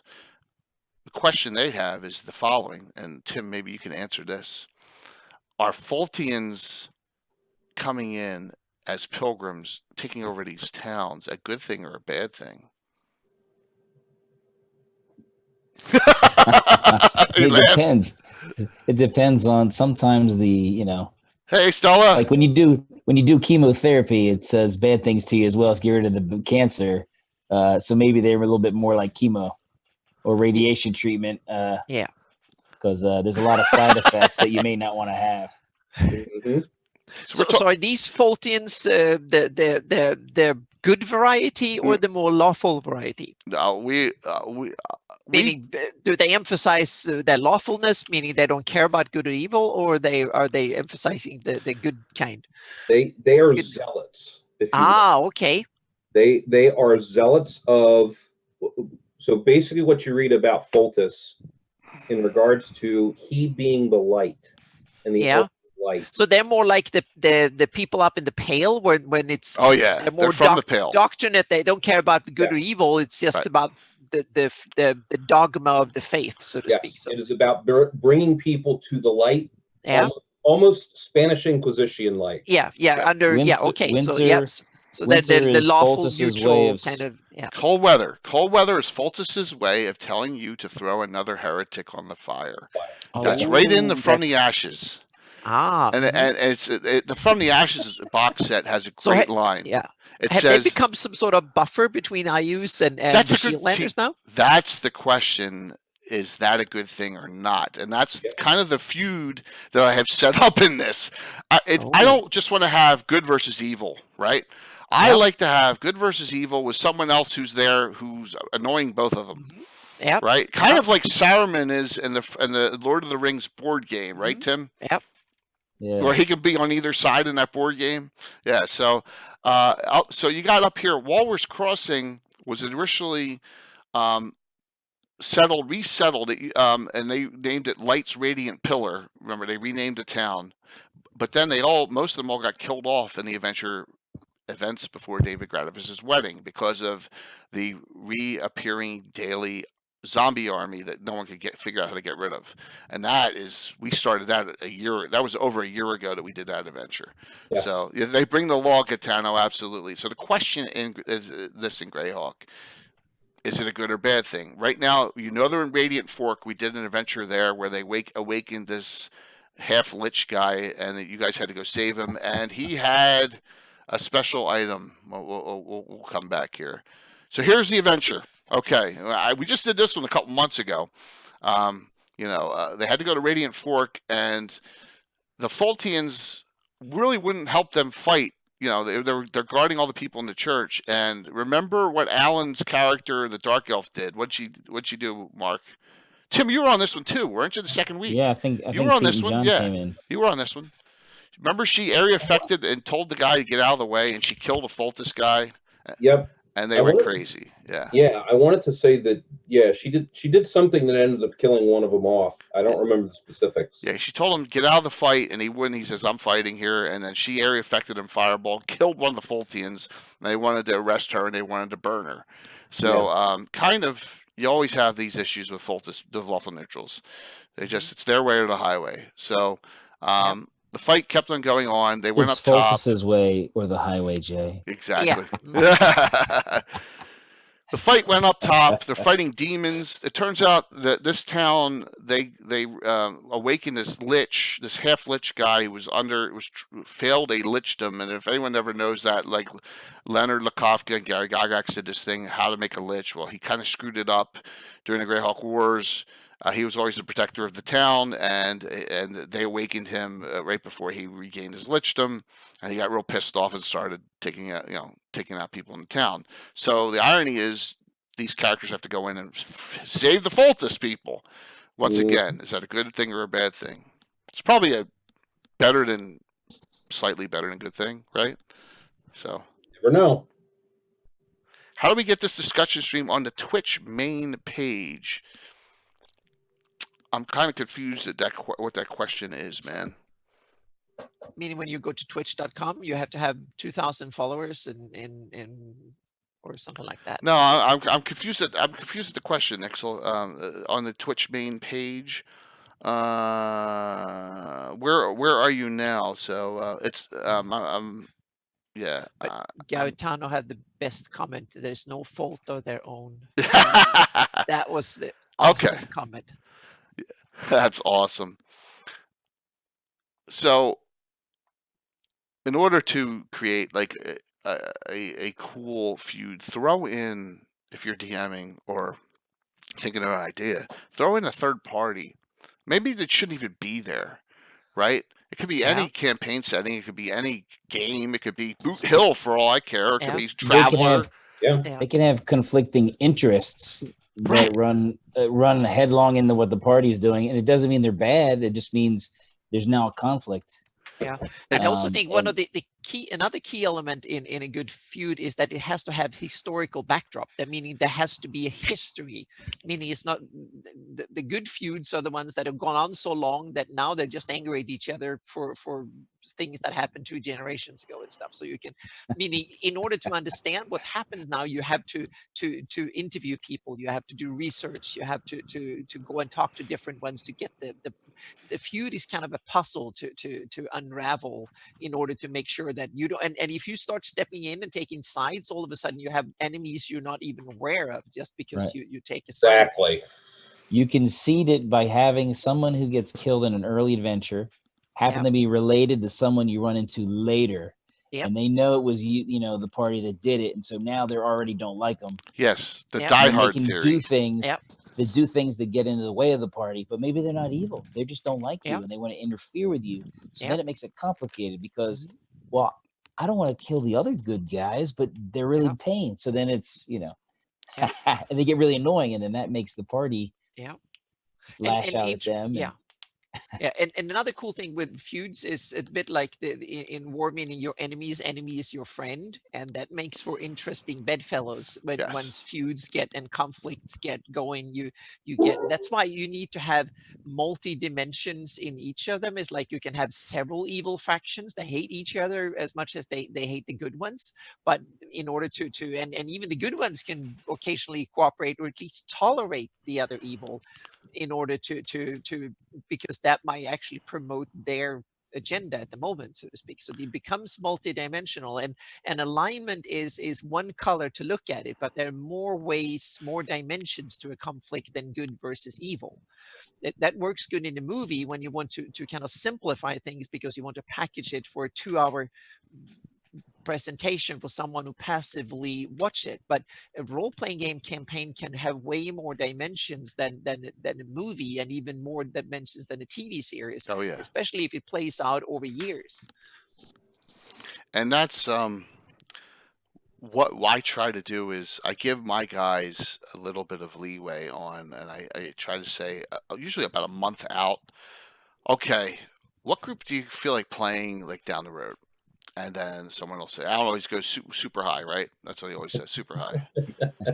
That's true. Yes, he always says that, but that's all right. So I try to find out what group they want to play, and then about a month out, I'll start planning around what all these areas we have and who's there. And so occasionally we go back to, there's multiple groups up in this area, and then we'll hit the Shieldlands again. We just did this adventure just recently, but we're gonna go back to Walrus Crossing soon. That's coming. Return to Walrus Crossing is going to be the name of the adventure. So that's going to be a one up in the Shieldlands. It's going to be coming on, and we're going to continue the story because I have a special surprise for David Gradavis. So that's never good. Well, he just got married. No. When you say special surprise, well, it could be something good. Hey, West River Rat, what's up? It could be a rival party of adventures with the same goals. That is a true thing. And stop right there. We're going to scan through at the bottom real quick, and I'll go over that one with you right now. All right. So I have what's called annoyance adventuring party groups. And one of them is, here they are, the Altamira Enforcers. Okay. They are a low-level group in the free city of Altamira that we have, and they really butt heads with the Windborn, right, Mark, and a couple of the other low ones. Talk about William the Enforcer, Bill. Mark, go ahead. So William the Enforcer is a You remembered him, Tim. Is a character that was built after one of our old players who obviously no longer plays. Basically, was his dad. He basically created him after his dad. Yeah. And he was a complete ass, to be perfectly honest. He was he made him neutral evil, if I remember correctly. He's a neutral evil fighter. And he, long story short, he ended up playing him for a little while. He died in Tim's and game. Then wanted to get raised, or they were going to raise him, but he was going to have to convert, and he said, absolutely not, I'd rather stay dead. You remember that, Tim? Brought him back anyway. I brought him back, yeah. As an what was his name? William the Enforcer. Enforcer. He was neutral evil, and you said, they did a speak with dead on him, found out he was neutral evil, and said, hey, if you convert over to, if you see the light and convert over even to neutral alignment or whatever, we'll consider. And Bill would not. This is a different Bill, guys. He would not change. Yes. Right. This is Bill that had the monk, right? Yeah, absolutely. Same adventure. Yeah, yes, absolutely. So this actually, I ran into that character sheet. I had his. Yeah, exactly. So this is the funny thing in it. So I bring this character back because I know another hated character, and now the Altamira Enforcers are a rival mercenary group that West River Rat brings up in Altamira that is a thorn in the side of other groups. Good point there. Was that guy? Was he a contemporary of Gru and Buzz Tillman? No. Or they ever? No, it was. So he was brought up just in a regular adventuring group, but he was neutral evil. Yeah, just a rare evil guy. So great point there on that. That another adventuring party is a good idea to throw in to bring up some tension and to bring up a rivalry or bring up a little healthy competition, a feud, and that is a good point. I just wanted to bring that one up there. So that happens all the time, especially with our mercenary groups in Hardby. Absolutely. There's a lot of them that way. There's some in Altamira as well. Absolutely. That we actually have adventuring groups that don't like each other based on their ethos. So, and it happens a lot, and it's good. It's good that everyone's not working together, because if everyone was working together, that's not reality. We would be the most powerful group in the whole There's rivalries. There's bad blood even in families. I'll bring this up. I have 2 NPCs that are lawful good, and they do not like each other, and they're like second, third cousins, right? Andrea Winchester and Elaine Winchester. They do not like each other, and it's because they're kind of the same, built from the same mold. They're both Paladin Cavalier, the old, Dragon Magazine Paladin Cavalier, but Elaine dual classed a mage, and Andrea didn't like that at all. And sees Elaine as a little bit uppity, and and Elaine married Duke Wilborn and Celine and all this, and she's like, so they don't like each other, and that's between lawful good characters. So it's the real world. We try and create, in the campaign, you try and create real world situations. So they would still help each other if evil was at stake. Absolutely, but they don't like each other. They don't like each other. But I they think wouldn't stay for the after party. Yeah, Jay, when you said that you like to create real world kind of situations, and that depends very much, I guess, what kind of gaming style you have. It's like, for me, run very, very sandboxy. I want to have a complex world where there are feuds and stuff. But some DMs who like to play more kind of the adventure path, or more kind of the you run an adventure and you have a set number of things. Then you don't want to overcomplicate. That's more like running a film. And I can understand there are nothing wrong with that. Plus, exactly, there are plus and minuses to both of them. And as a player, I really like that kind of thing. But when I run games, I want to run differently. So I'm so happy that there are some players who actually like my games, because that way because they're kind of overly complicated, because I don't expect or really want the players to kind of dig into all the feuds, and it's like an onion. They can pick whatever, they can form their own little thing and just go trashing the world and have fun and be murder hobo if they want to. So the game is not about uncovering all the feuds. They're there. Some of the feuds are just there to build a more interesting and target-rich environment, so to speak, not to be something that necessarily has to be found or excavated or unfold or stopped. It's part of the fabric of the world around them. But the players, the characters can be very interesting in one feud, and that will be the whole adventure. The other ones are just there to be a nuisance or a hindrance or whatever. So And no two DMs DM the same way, right? Yep. I've never seen like, and Mark will tell you this, when he and I were out at Gen Con, Carlos, who's great, is a completely different style than me, but it was awesome. I DM'd first part, Carlos DM'd the second part, and it was a different style, but the players loved it, and that's kind of great. That's what's so wonderful about the game, is there's just no two. It can be difficult though for a player to find his sweet spot in a group. I can understand that, and I can see, like, on all the meetup groups and all the looking for groups on Discord and all the stuff on Facebook, that there's a lot of people out there have trouble to finding a permanent adventure group. We are blessed, right? Tim, Mark, me, Walt, Bill, Alan, Tom. We're blessed that we've been playing together, some of us, for 40 you had years. the opposite. I don't have a fixed gaming group at all. So I Sean, thanks. now, but yeah. So Geek played in my game on the Greyhawk channel, and so did Stella. And thank you so very much that you enjoyed playing in that. That means a lot to me. Thank you so very much for that, man. I really appreciate it. But yeah, you have to. I know it's tough to. That's not an easy thing, and I think with VTTs it's getting a little bit better.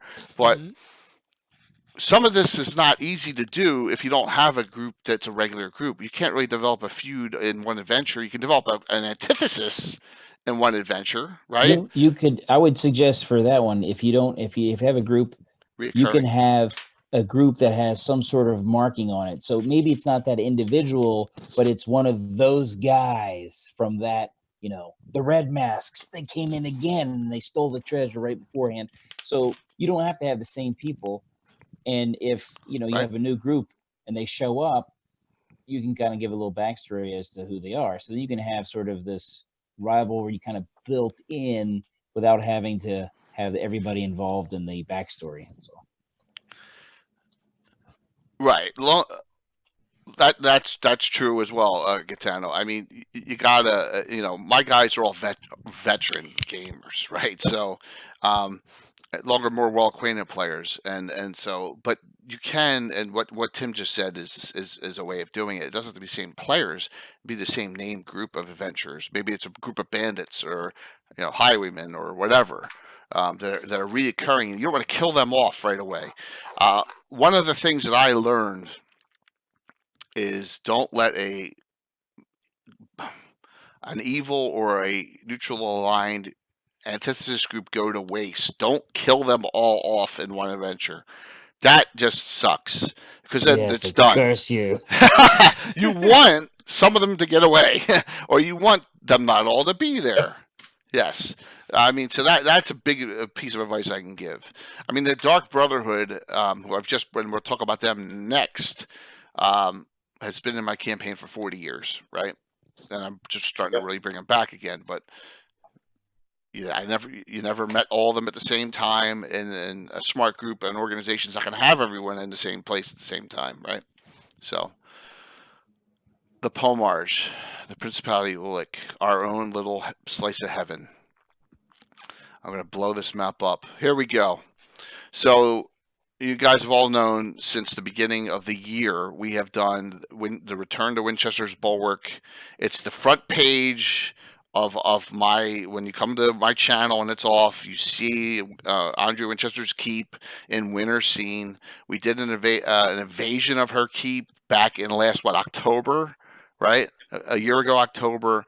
And we changed it from spring scene to winter, and we did a whole brand new group of adventurers at first level there. and there's a lot going on in that place. You have the army of Erythnol, right? You got some bandits. You got Carlos throwing in his adventures, driving Tim and Alan crazy, right? Yeah, so we have a lot of stuff going on here, and in addition to that, you have the Watchers Towers way out in the Pomars, which have been there since the since the mid '80s in our campaign. So in the Prince of Ulek, we have multiple baddies here. We have the Pomars humanoids, the slavers in Kalen Lakos get involved. The Dark Brotherhood's getting involved with the armies of Erythnol. They're kind of like directing them. So I'm not just throwing one antithesis at the Order of Ulek on their defense of the Principality of Ulek. We're throwing multiple of them in, not sometimes mixed, one or two, but it's kind of a fun thing to do. They never know who it is. So this is an area that we just God, how I say this. I'm hoping no one who did Living Greyhawk in depth is on. I just really don't like what happened in the Principality of Ulek and Living Greyhawk. I don't, because it just is counterintuitive to what happened with us, right? Mark, we protected the border, but that's okay, So things are different. It's not a big deal. So the most carnage I've ever put on a table was in these series of adventures. There was a lot of dead baddies and good guys, and dwarves in particular. Tell us, Mark, and I have this at the very bottom.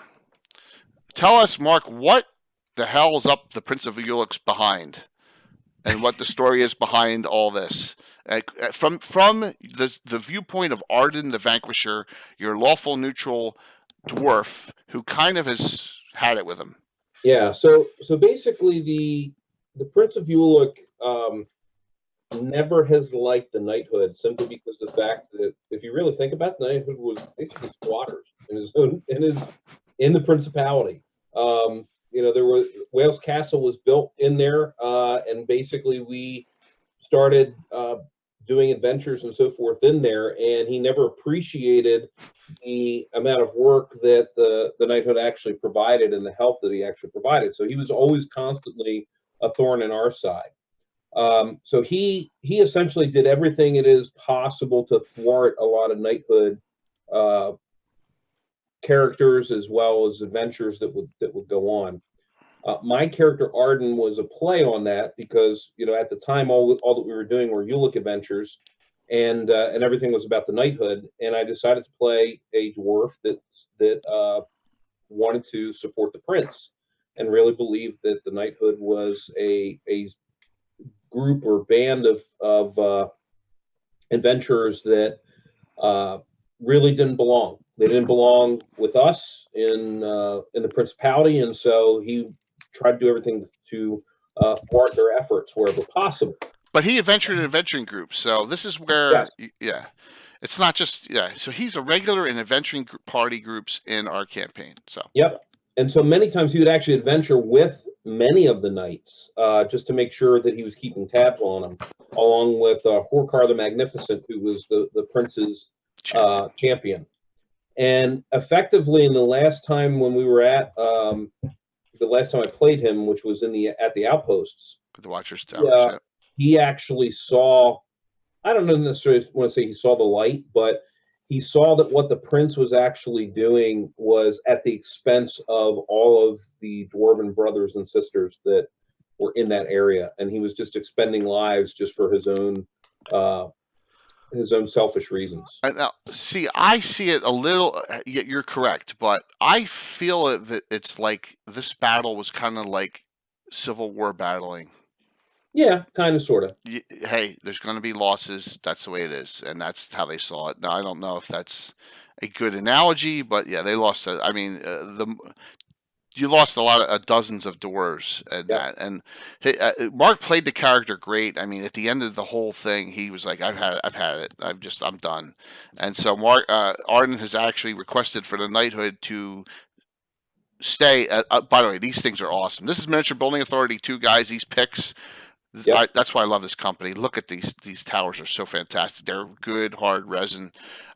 We gotten them a couple months ago, and I got them specifically just for this adventure series for the Watchers towers. And so Arden's requested to stay out here and defend one of these keeps.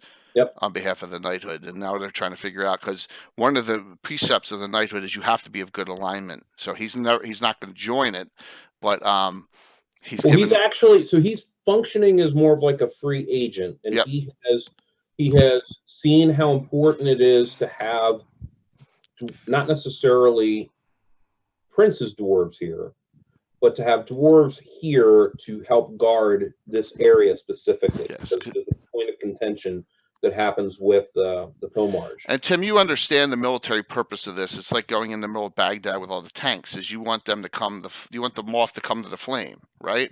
And that was the whole idea. You have to have a safe haven to operate out of. Yeah, absolutely. Yeah, so that was the whole idea behind this, and the wrench in this is that the Prince of Ulek has never accepted that the Order of Ulek is defending his entire eastern border without, it's a separate organization. So in the adventure we just did in the Hidden Temple of Erythnol, I threw an Easter egg in there, and if you guys remember, this is what happened. So we'll see. And I don't know how much we're going to develop this, but hear this one out. So let me go back to the map here. The group, there's an adventuring party, the Principality Pioneers. We got to get back to the Free Reavers too.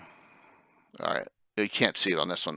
Up north is outpost number 1. It's the first outpost beyond for the Order of Ulek. It's near Thunderstrike. They were told from a group of adventurers that the Prince sees that, because of all these battles going on, sees the Order of Ulek weak and is going to annex the outpost. So that was what they were told. Then they were told to pass that on to the knighthood. So I'm trying to throw in a little bit more of a feud here now. So the question is, how far do I push that and take that in the game? What do you think, Tim? Anna, what do you think? So he wants to annex and take the fortification, you mean? Yes, the Order of Ulek fortification. I'd say if he does it, send him a bill. Yeah, but it's kind of cool when you can have things that aren't clear cut evil good, and right. You can you can work. That's more kind of an intrigue political level. You can think Absolutely. about bribing. You can think about, you can't go out and just kill the enemy, because that will make it. You have to have consideration. It opens up for diplomatic and infiltration and influence and stuff. I would pound you with taxes if I was the prince. I would pound them with taxes. See, Tim always has the good angle. Think about this. Well, then that will slew a rebellion and stuff like that. Not if it's just the Knights of Ulek. Yeah, absolutely. It's kind of like, what do you do in this case? So all is not rosy. Special mercenary group operations. You had to pay for that. All's not roses in the Principality of Ulek. We'll see what happens on this one. We'll see where I go with that. It could have been just a rumor they heard, or could have been intentionally a false rumor to start up trouble. We'll see. Here's a real world example. This is what the Iraqis would do. For a commercial, for one of the security firms, they had to have these special decals on their vehicles, and you had to have 4, one on each side. And the Iraqis would provide them at a cost of $2,500 per decal. Oh my gosh, really? And of course, who pays for that? The U.S. government. And really, that's part of the problem with. I mean, this is a side topic. Part of the problem is that power was returned so quickly. Just the corrupt leadership got in charge. So basically, politicians are getting rich. But that's an easy way for him to say, "Hey, if you're going to operate, you need to have this special permit for each of your 50 troops. Need to be renewed every 6 months or every month, or as often as I need." Yeah, he's a dwarf after all. The stuff in Tim's head, Naz. So I equate a lot of the dwarven things. Think about Lord of the Rings. Think of The Hobbit. I mean, the dwarves are almost in a war with the elves at that point, right? And in fact, I think that the Lord of the Rings is where, if you look at the antipathy sympathy chart in the original Dungeon Master's Guide, elves and dwarves have an A next to each other. They have antipathy toward each other. They don't like each other. Yeah. They don't like each other. I think it goes back to, I mean, there's no other reason I can see in Greyhawk before that. I mean, I don't. Anna, do you know of any history where the dwarves and elves butted heads? I don't know of any. No, not that much. Yeah, Well, their so- It's just lifestyles a and dislike natures. listed in the player's handbook, but I haven't seen. Actually, dwarfs are vastly underused in Greyhawk. They're there, but they're not part of any big stories or any major. And that goes with elves too in many ways. It's human centric, but for a lot of good reasons. But Not in our no- campaign. No, That's no, what I love. But I mean, official Oh content, yeah, elves absolutely. and dwarves are kind of underplayed. There's No, major, yeah. So they're especially dwarves. They're dwarven settlements here and there. They're listed as a few percentage here and there. And true. there's only one dwarven kingdom Okay. that is mentioned. I think that is actually run by dwarves, and that's the Iron Hills, and they are not even listed on the map as. They're only mentioned in the text as a Yeah, dwarven kingdom, that's not true. on the map, which is kind of, to me, some sort of interesting racial treatment from. Well, I think they have a procreation issue. They don't really That's true. have They big might families. No, they do it And they dig secretly in the caves. mountains. Yeah. How many female dwarves have we had in our campaign? 2, right? I think 2. Well, you got Walt's current one. Oh yeah, Zoriana. That's Zoriana. Zoriana. And you have a gnome female. Yep, I have a gnome female. Yes, gnome female. Yeah. I So. also have Corella that. Oh Is yeah, the a archer, but wants to be an elf. right. So Nixel put something down, Tim, very funny. He put, never trust a dwarf or an elf or a Tim. So guys, you will see. It's about a month and a half away, but Tim will be, like I said, Tim will be DMing it then. Mark it down, Saturday, October 26th in his campaign. So. Speaking of feuds. Yeah, I can't imagine. You want to talk about it a little bit? You can. Which one? You got multiple layers in your campaign too, and his is a city state of the Invincible Overlord campaign. He's got multiple layers of feuds. It probably wasn't so clear. So the city state has a powerful thieves guild, has a very powerful assassins guild, and the Overlord kind of almost owns the assassins guild to help clean out troubles. But then all around the outside in the county around it is where the Don that the party had a run-ins with. That's the one, because they're outside the city state. You don't want to. It's difficult to try to carve out anything in the city state. So that's where the major feud between multiple thieves guilds and their thieves in the party. And they're connected to different people. There's different groups that are connected, and they're not all thieves. There's crime syndicates that aren't thieves. Well, and I wanted to kind of going back to the Harby thing, when they were doing the research last week, and they found out the Assassins Guild didn't take the hit out on Michael Baton, and then the assassin who they were with said, "I shouldn't tell you this, but another guild took the contract." And then they're thinking, well, there's only the Thieves Guild and the Assassins Guild. I'm like, no, there's not.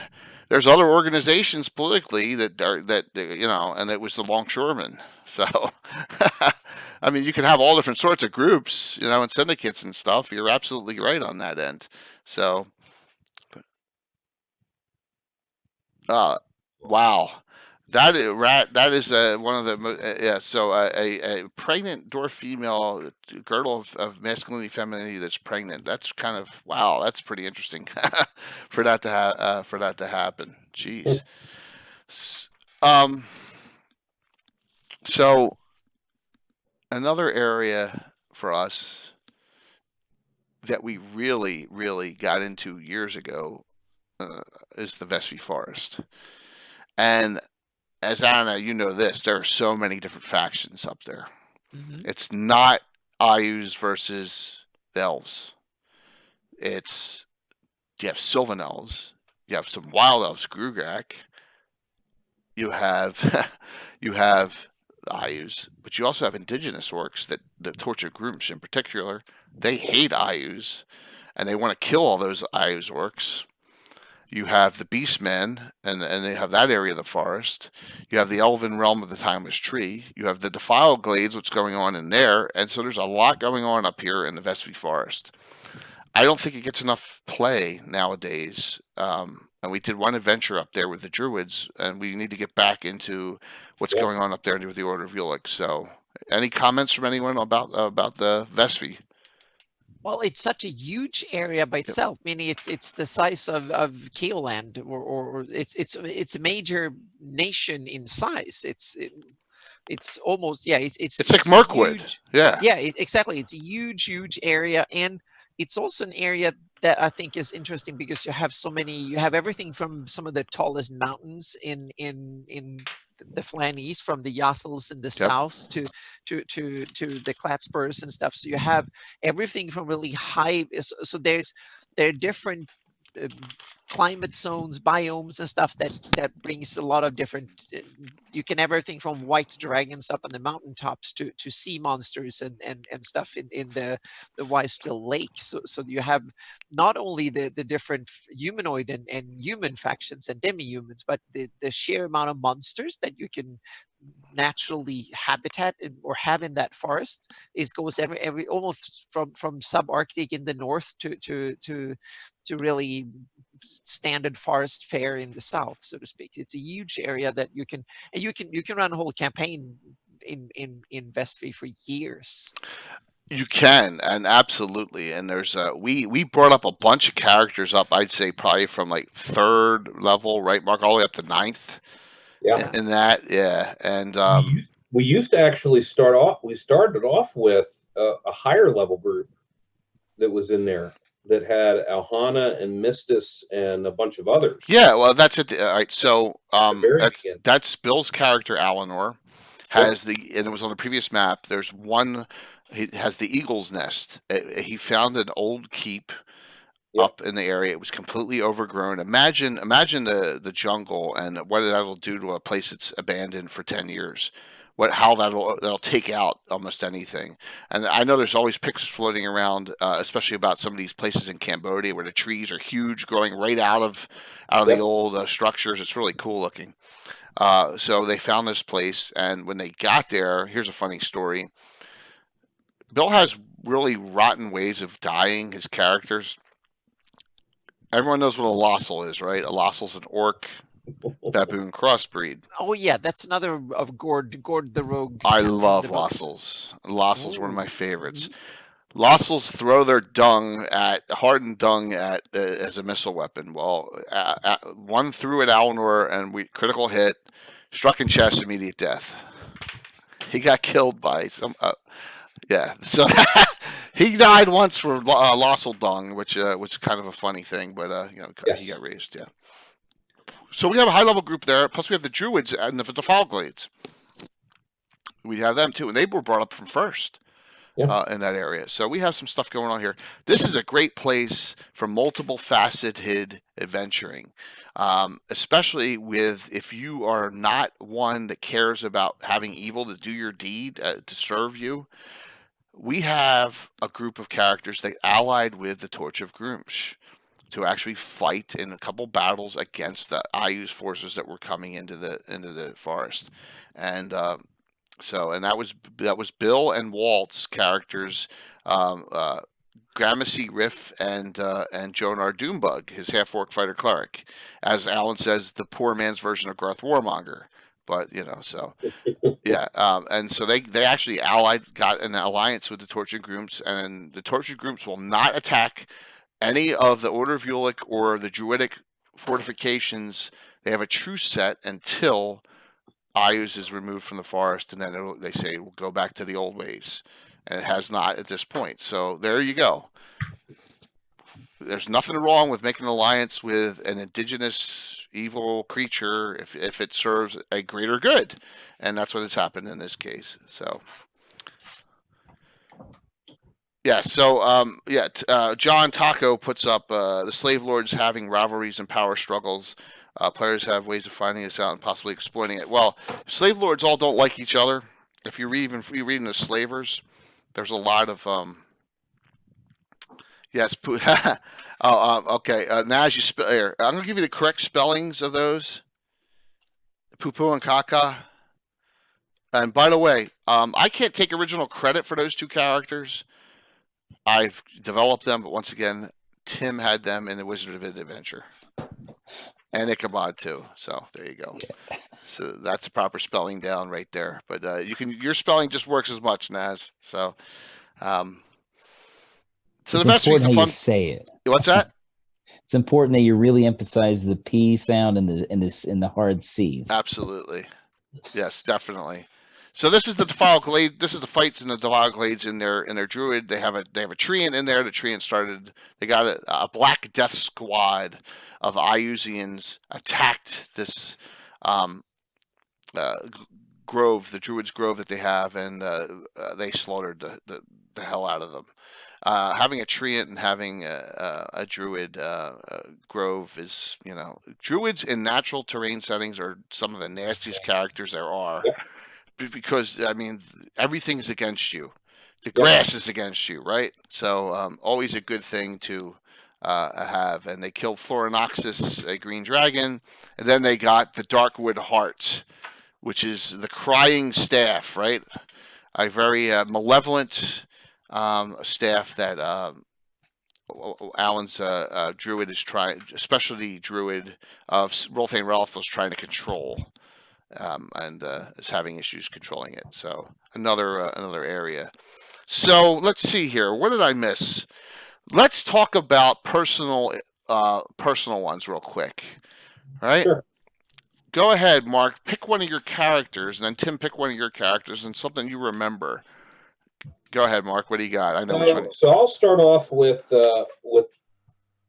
one that's been mentioned quite an awful lot, who has died and come back to life many times to Jay's fun, and that's my character Swain. And Swain had a lot of different types of personal, if you will, conflicts, specifically with one family, which was known as the Arondis family.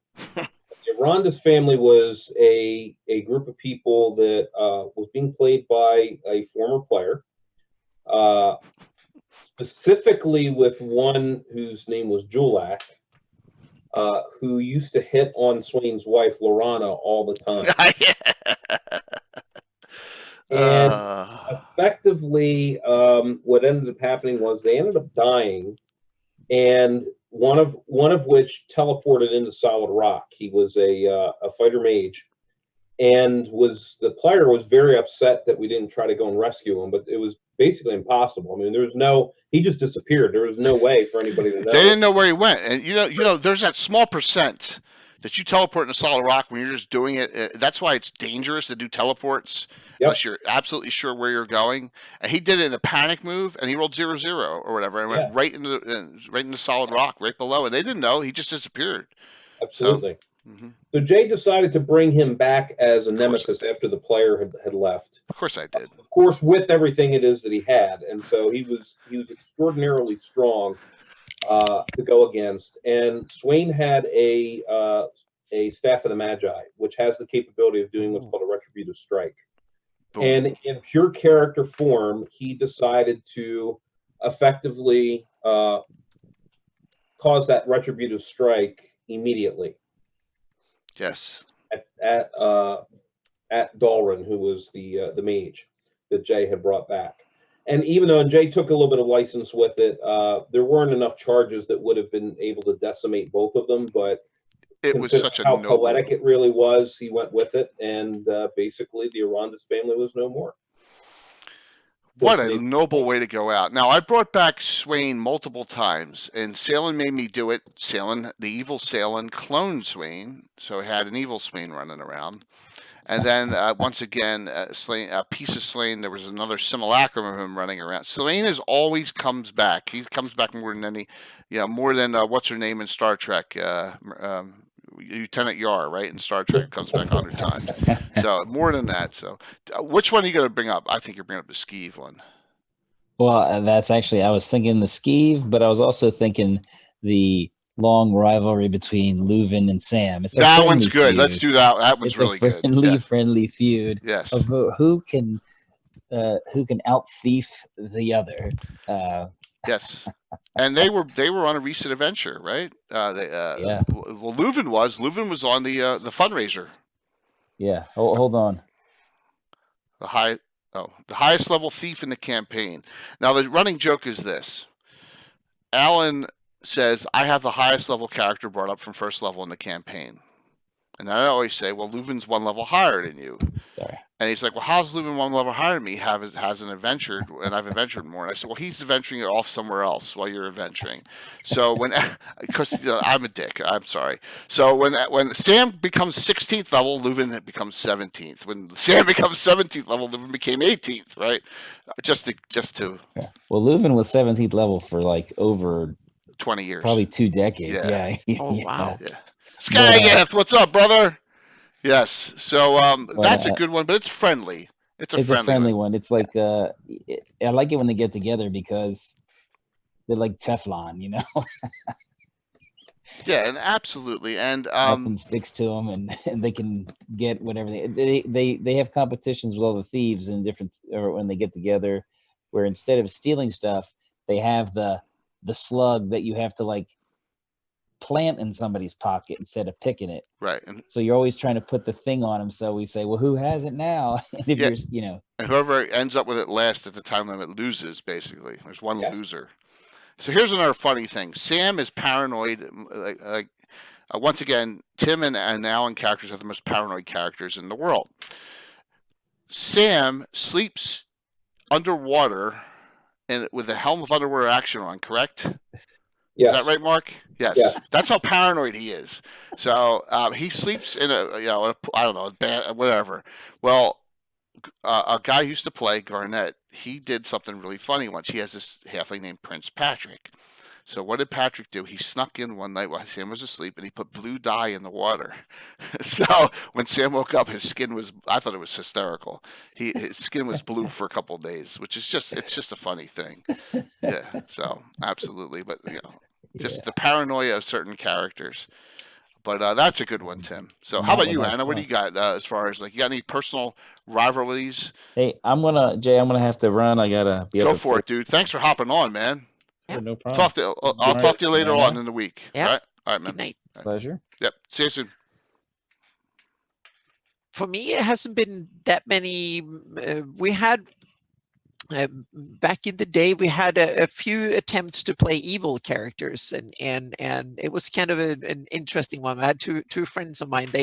One played a cleric that became a cleric of Nerul, and he in a separate campaign we played him up. So he played high up, and he became one of the minor hierarchs, and then he moved up, and he was the 16th level, I think, at the end.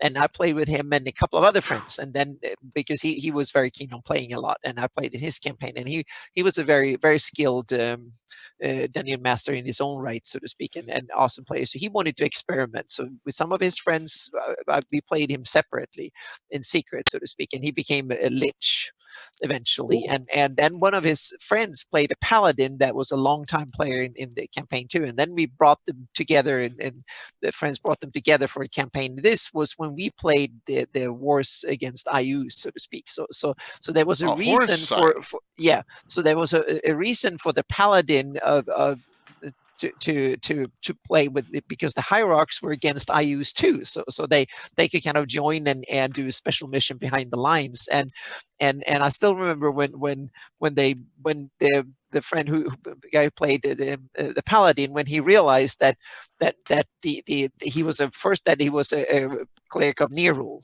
and because he had the difficulty healing, but he could harm like hell, so to speak. But heal was much more difficult. He had to dig in deep to the powers, and he didn't want to. So he only did that if really need be. But he simply grabbed whatever and harmed others freely, and did that really well, so to speak, and he killed like the best of the fighters on the field.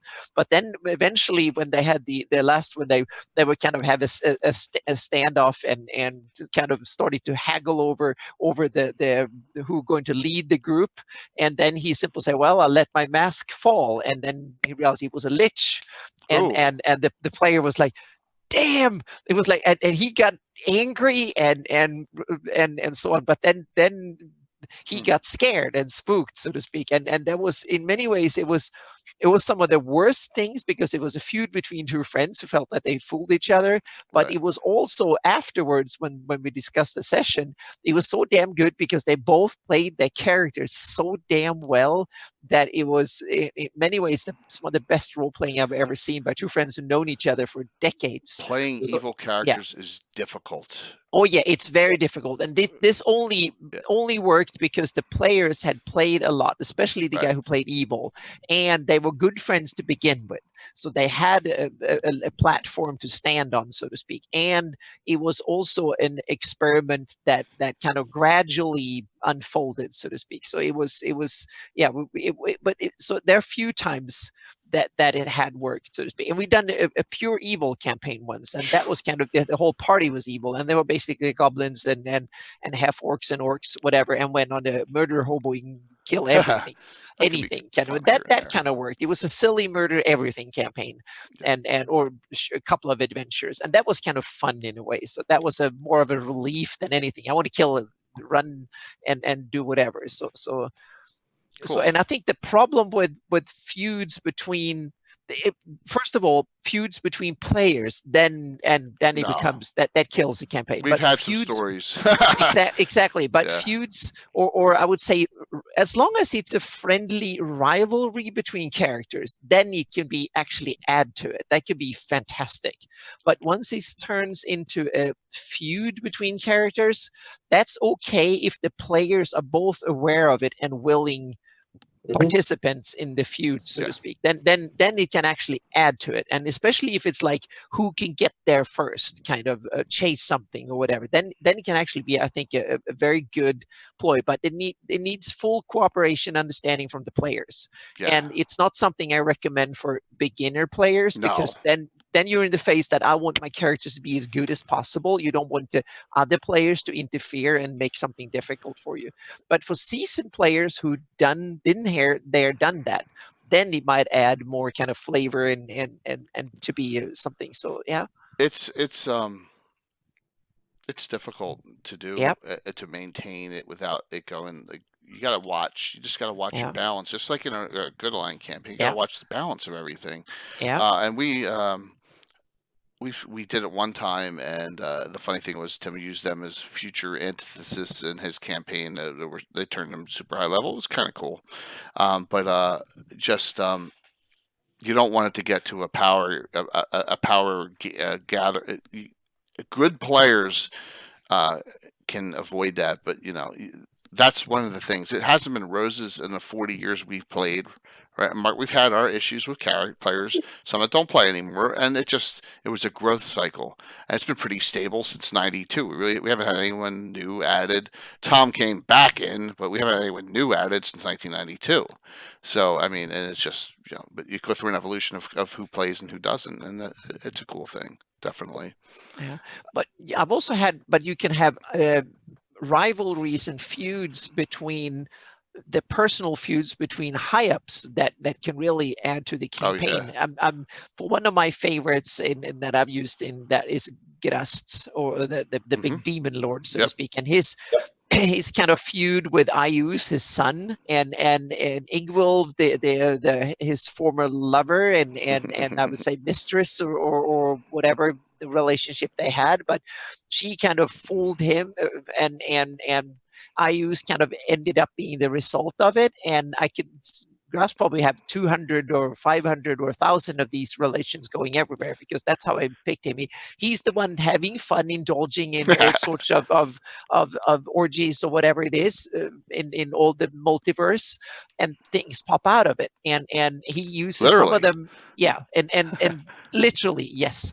And I see him as having all these kind of complicated with all the former relations, and Igvil was kind of more of a more than what he bargained for, so to speak. So I see these as something you can have fun with, and I've used it with Zestra, that I use half sister that I introduced, and she's kind of get us use the you have El Clavdra that kind of plays that role already, but I wanted to up the game a bit, so I introduced someone that was even tougher that way, and in my campaign that kind of epitomized it. So I've used her in my campaign too. I've shown her up. Yep. I've shown her up a couple times in my campaign too. So she's the guns for hire, so to speak. So she's very much like her dad in that way, and like her mother. She can be an evil bitch if she needs to be, but she's more curious than evil, so to speak. And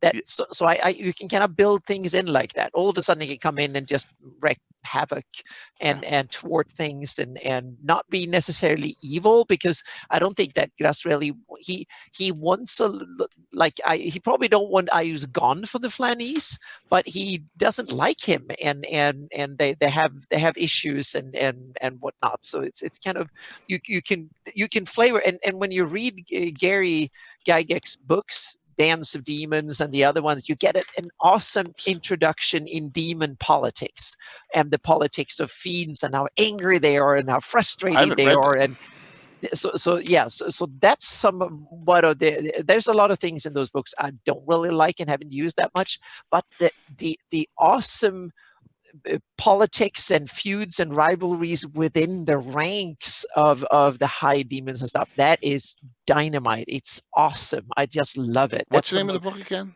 It's The Dance of Demons and Come Endless Darkness. Okay, cool. Yeah, show them. Yeah, I'm going to show them here. I have That's awesome. Because I've never read them, and I'm interested. It's some of the books here. We have the let's see here. So as Anna's getting them, as we're winding down, guys, I'm going to make some announcements here. Thanks for all hanging in there. Remember, this Thursday is Miniature Building Authority's $75 gift certificate for subs, and $25 for followers giveaway this Thursday. Just make sure you're up to date on your sub. If you want to get that 75, everyone's eligible. You have to be on, though, to get the 25. All right, so it's a follower one, but subs are followers, so that'll be this Thursday. Just wanted to jump that out there. Just make sure, All right, go ahead. Show. You got those? Yeah. We have the first one that Gary wrote was the Saga of Old City. And this is very much, for those who haven't read it, it's very much like a road movie that Gord, he travels the length and the width of the Flannies, and it's a great introduction to get a flavor of the campaign, and a lot of some. It might not be the best literature in the world, but for an introduction to Flannies and some entertainment, and there's a lot of interesting characters you can use in your campaign. So this is the first one in that series, and this is published by TSR. And then you have the second one, the Artifact of Evil. Now it's getting you slight more into big politics and the regalia of evil and Thurstone and God knows what. So this is more kind of when the big demons and Gord is growing up and gaining levels and stuff like that. And then there is there's a couple of books that are interested.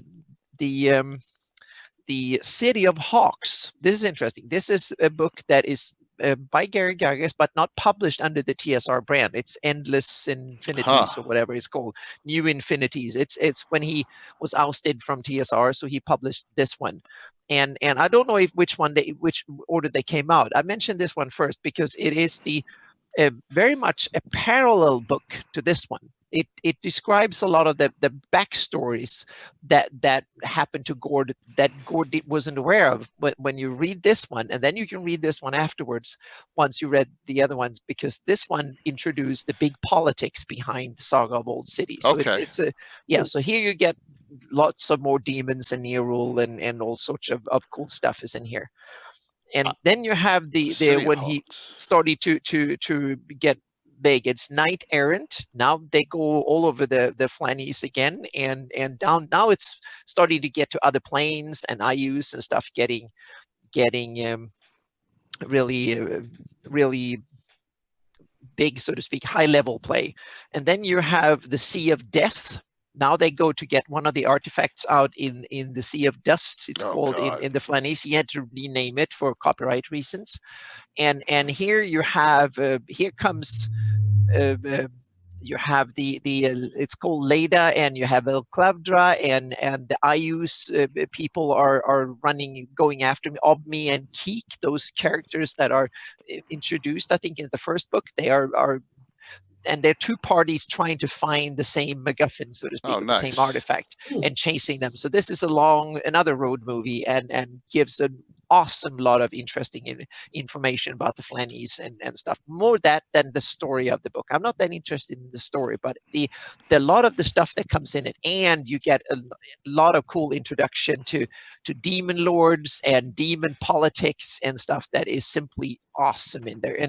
And I think it's in this book that one of my absolute favorite villains of all of Greyhawkdom, the Lord Vuron, that is one of the Grast's right hand demon, so to speak, and he's introduced, I think, in this book, and it's awesome that way. Cool. So that's some of the best ones. And then comes the end of it, Come Endless Darkness, and here is, you see that little red creature, that's Ayus, and then you have the big one here, that's Thuriston, if I remember correctly. Oh gosh. Yeah, and this is just demon politics galore, so to speak. It's to me, it's a horrible read, but when it comes to demon politics, I think it's awesome. There's so many cool, and you have Kostiche, the demon lord with the enormous mace or club that simply clubs everything. Yeah, and stuff. He makes so there's a lot of these kind of cool characters in here, and you get their how they get grumpy and angry at each other and stuff like that. So if you're want to build demon kind of characteristics and stuff, these books are interesting. And also if you want to cool. get a kind of a feel for the low life or the high life, depending on your power levels or where in the universe, so to speak. And there's also a lot of balance stuff and so on that I don't like much. Yeah. Well, I appreciate those suggestions. I've never read any of them, so I mean that may be something for me to read up on. That's so cool. There's you can take tidbits. I'm sure if any Greyhawk DM who reads them would find 10 interesting NPCs or villains they can use, and places and stuff. I've taken a lot of the place names and stuff are from these books. Even in side mention in a discussion, linking. It's good to link terms, and I did that. Oh, okay. So, guys, we tied this in with the Earth Journal 30, which is Feuds coming out. I'm not sure the official date on it, but it's coming out soon. And so I going to have this article in there, the Selene Susfaris Night's Watch. Okay, I've in here, and Temporal is specifically mentioned in here, Mark. So there you go. Okay. Out of East Vesper. So it's not a long article, but this is about Feuds, and it talks about why they were formed, all the things going on. So I know we missed getting about the Free Reavers. We'll save that for some groups down the road. I know we're at time here, and this was great. So Mark, what's going on tomorrow night? So tomorrow is the continuation of Old Flames That Burn the Hottest. Oh. So for those that watched a couple weeks ago, basically they got reintroduced to some NPCs that they effectively met at a brothel, or they met at what's called the Pig and Bucket, which has, if you know basically what Tetris blocks look like. So imagine a square, and then you have the two L-shaped brackets around it. Well, those are actually two brothels that have stairs that go inside from the Pig and Bucket. Ended up a lot of really, really great role play. Got a lot of great humor out of it. If you have the opportunity to rewatch it, you'll see it. It's attached to our Twitch channel. But effectively, as one of them was trying to just explore, let's just say, with one of the local matrons that was there, ended up it being a doppelganger. And as a doppelganger, they managed to get rid of the doppelganger, but they ended up finding a note that said, make sure to take care of the mage, and it was signed LTB at this point. And they ended up finding a map which took them to someplace in the Lort Mill Mountains. Good. And intrigue is continuing there.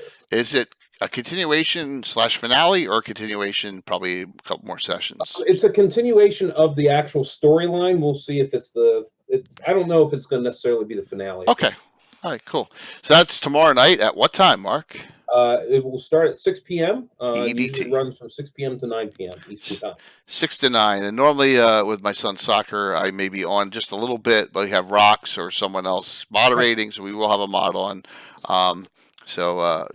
That'll be tomorrow night. And then Michael Baton is still missing, continues Thursday night. Don't forget the giveaway for Miniature Building Authority.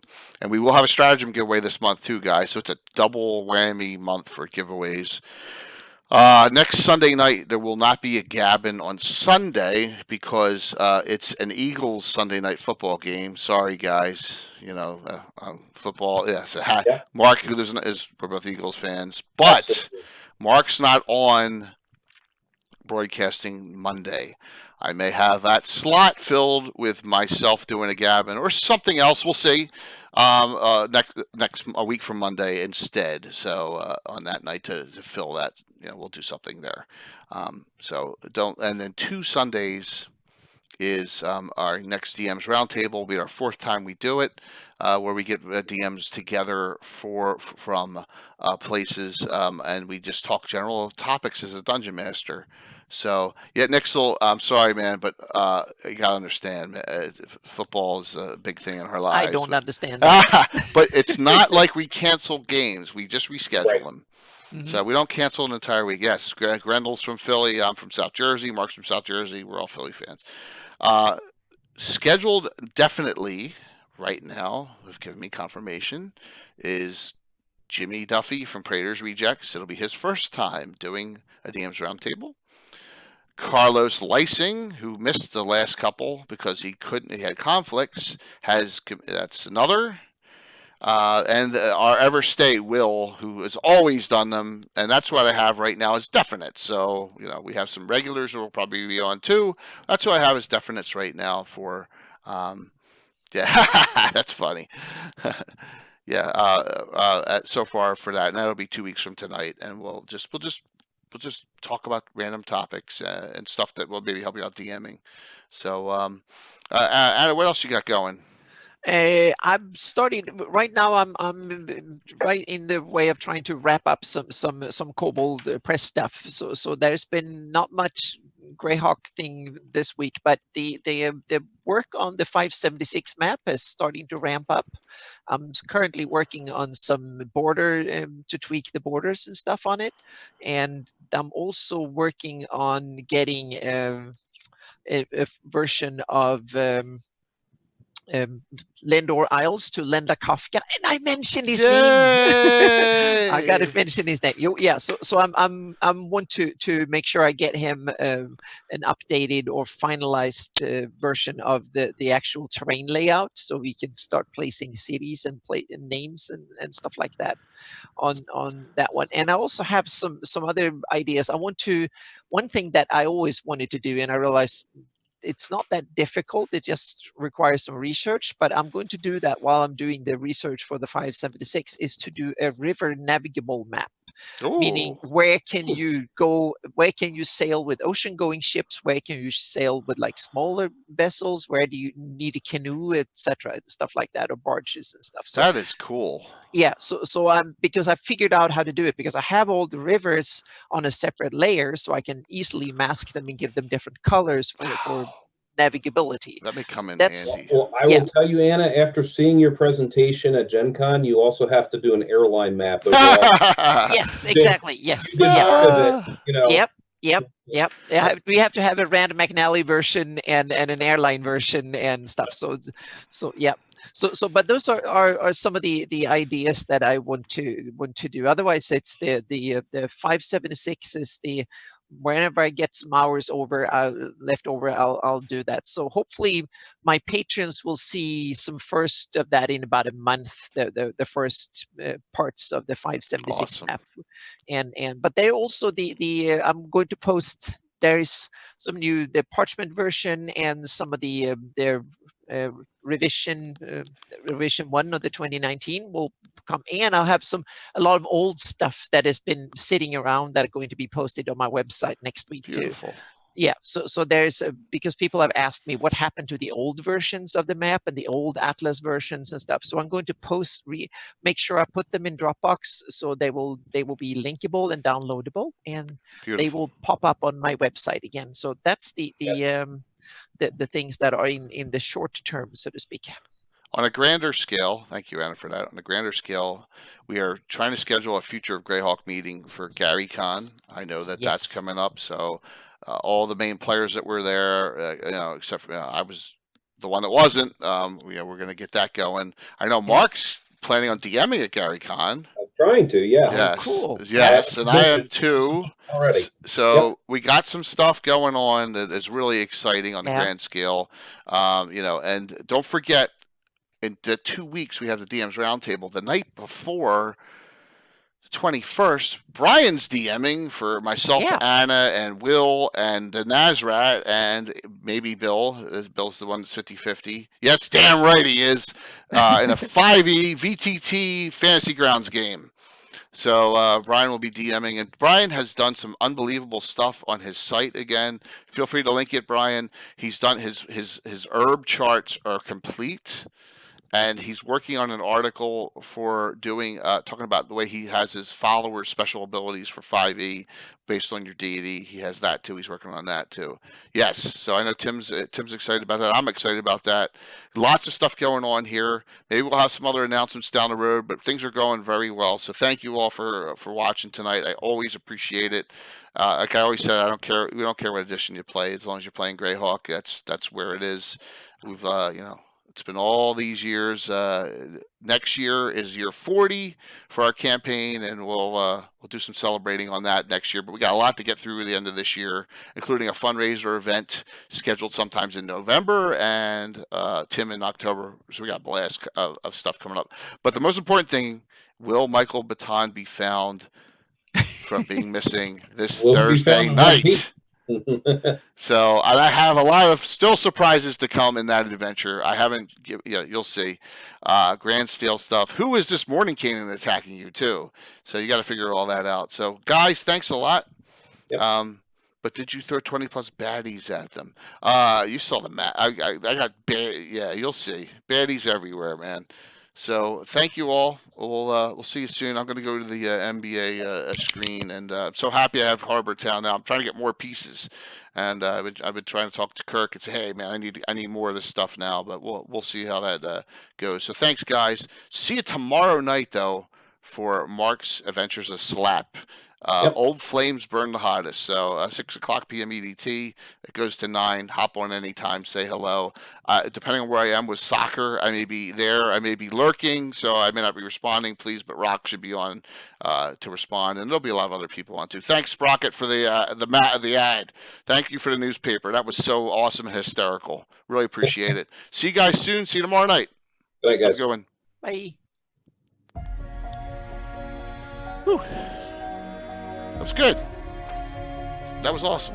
Got a lot of discussion there, and that was really cool. Yeah, well, thank you. Yeah, it was spur of the moment. Yeah, we got half an hour before it happened. So. Yeah, absolutely. Yeah.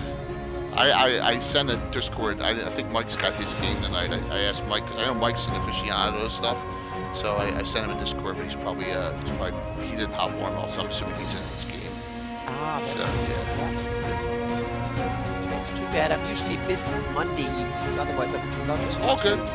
Yep. Hop on to watch Mike is in, but we'll see. Yeah, I mean, the good thing about Mark's group is they're. Thanks, Greg, for coming on, man. That was awesome. They're good people, and they're very new players, which makes it really a lot different than my game. Yeah, they laughed so much that it was like 3 episodes ago or 2 or 3. What was last time? and they laughed so much that it was like, oh, it was fantastic. It was contagious. Thanks, Tim, Naz. I really appreciate it. Thank you so very much. Said Monday, next Monday show. I'm not sure. We'll try. We're gonna try. I'll try to keep the Gabbin streak going every week. So, thank you so very much, sir. It keeps me at my computer working instead of going out doing other stuff. So yeah. All right, guys. Good night. See you tomorrow night.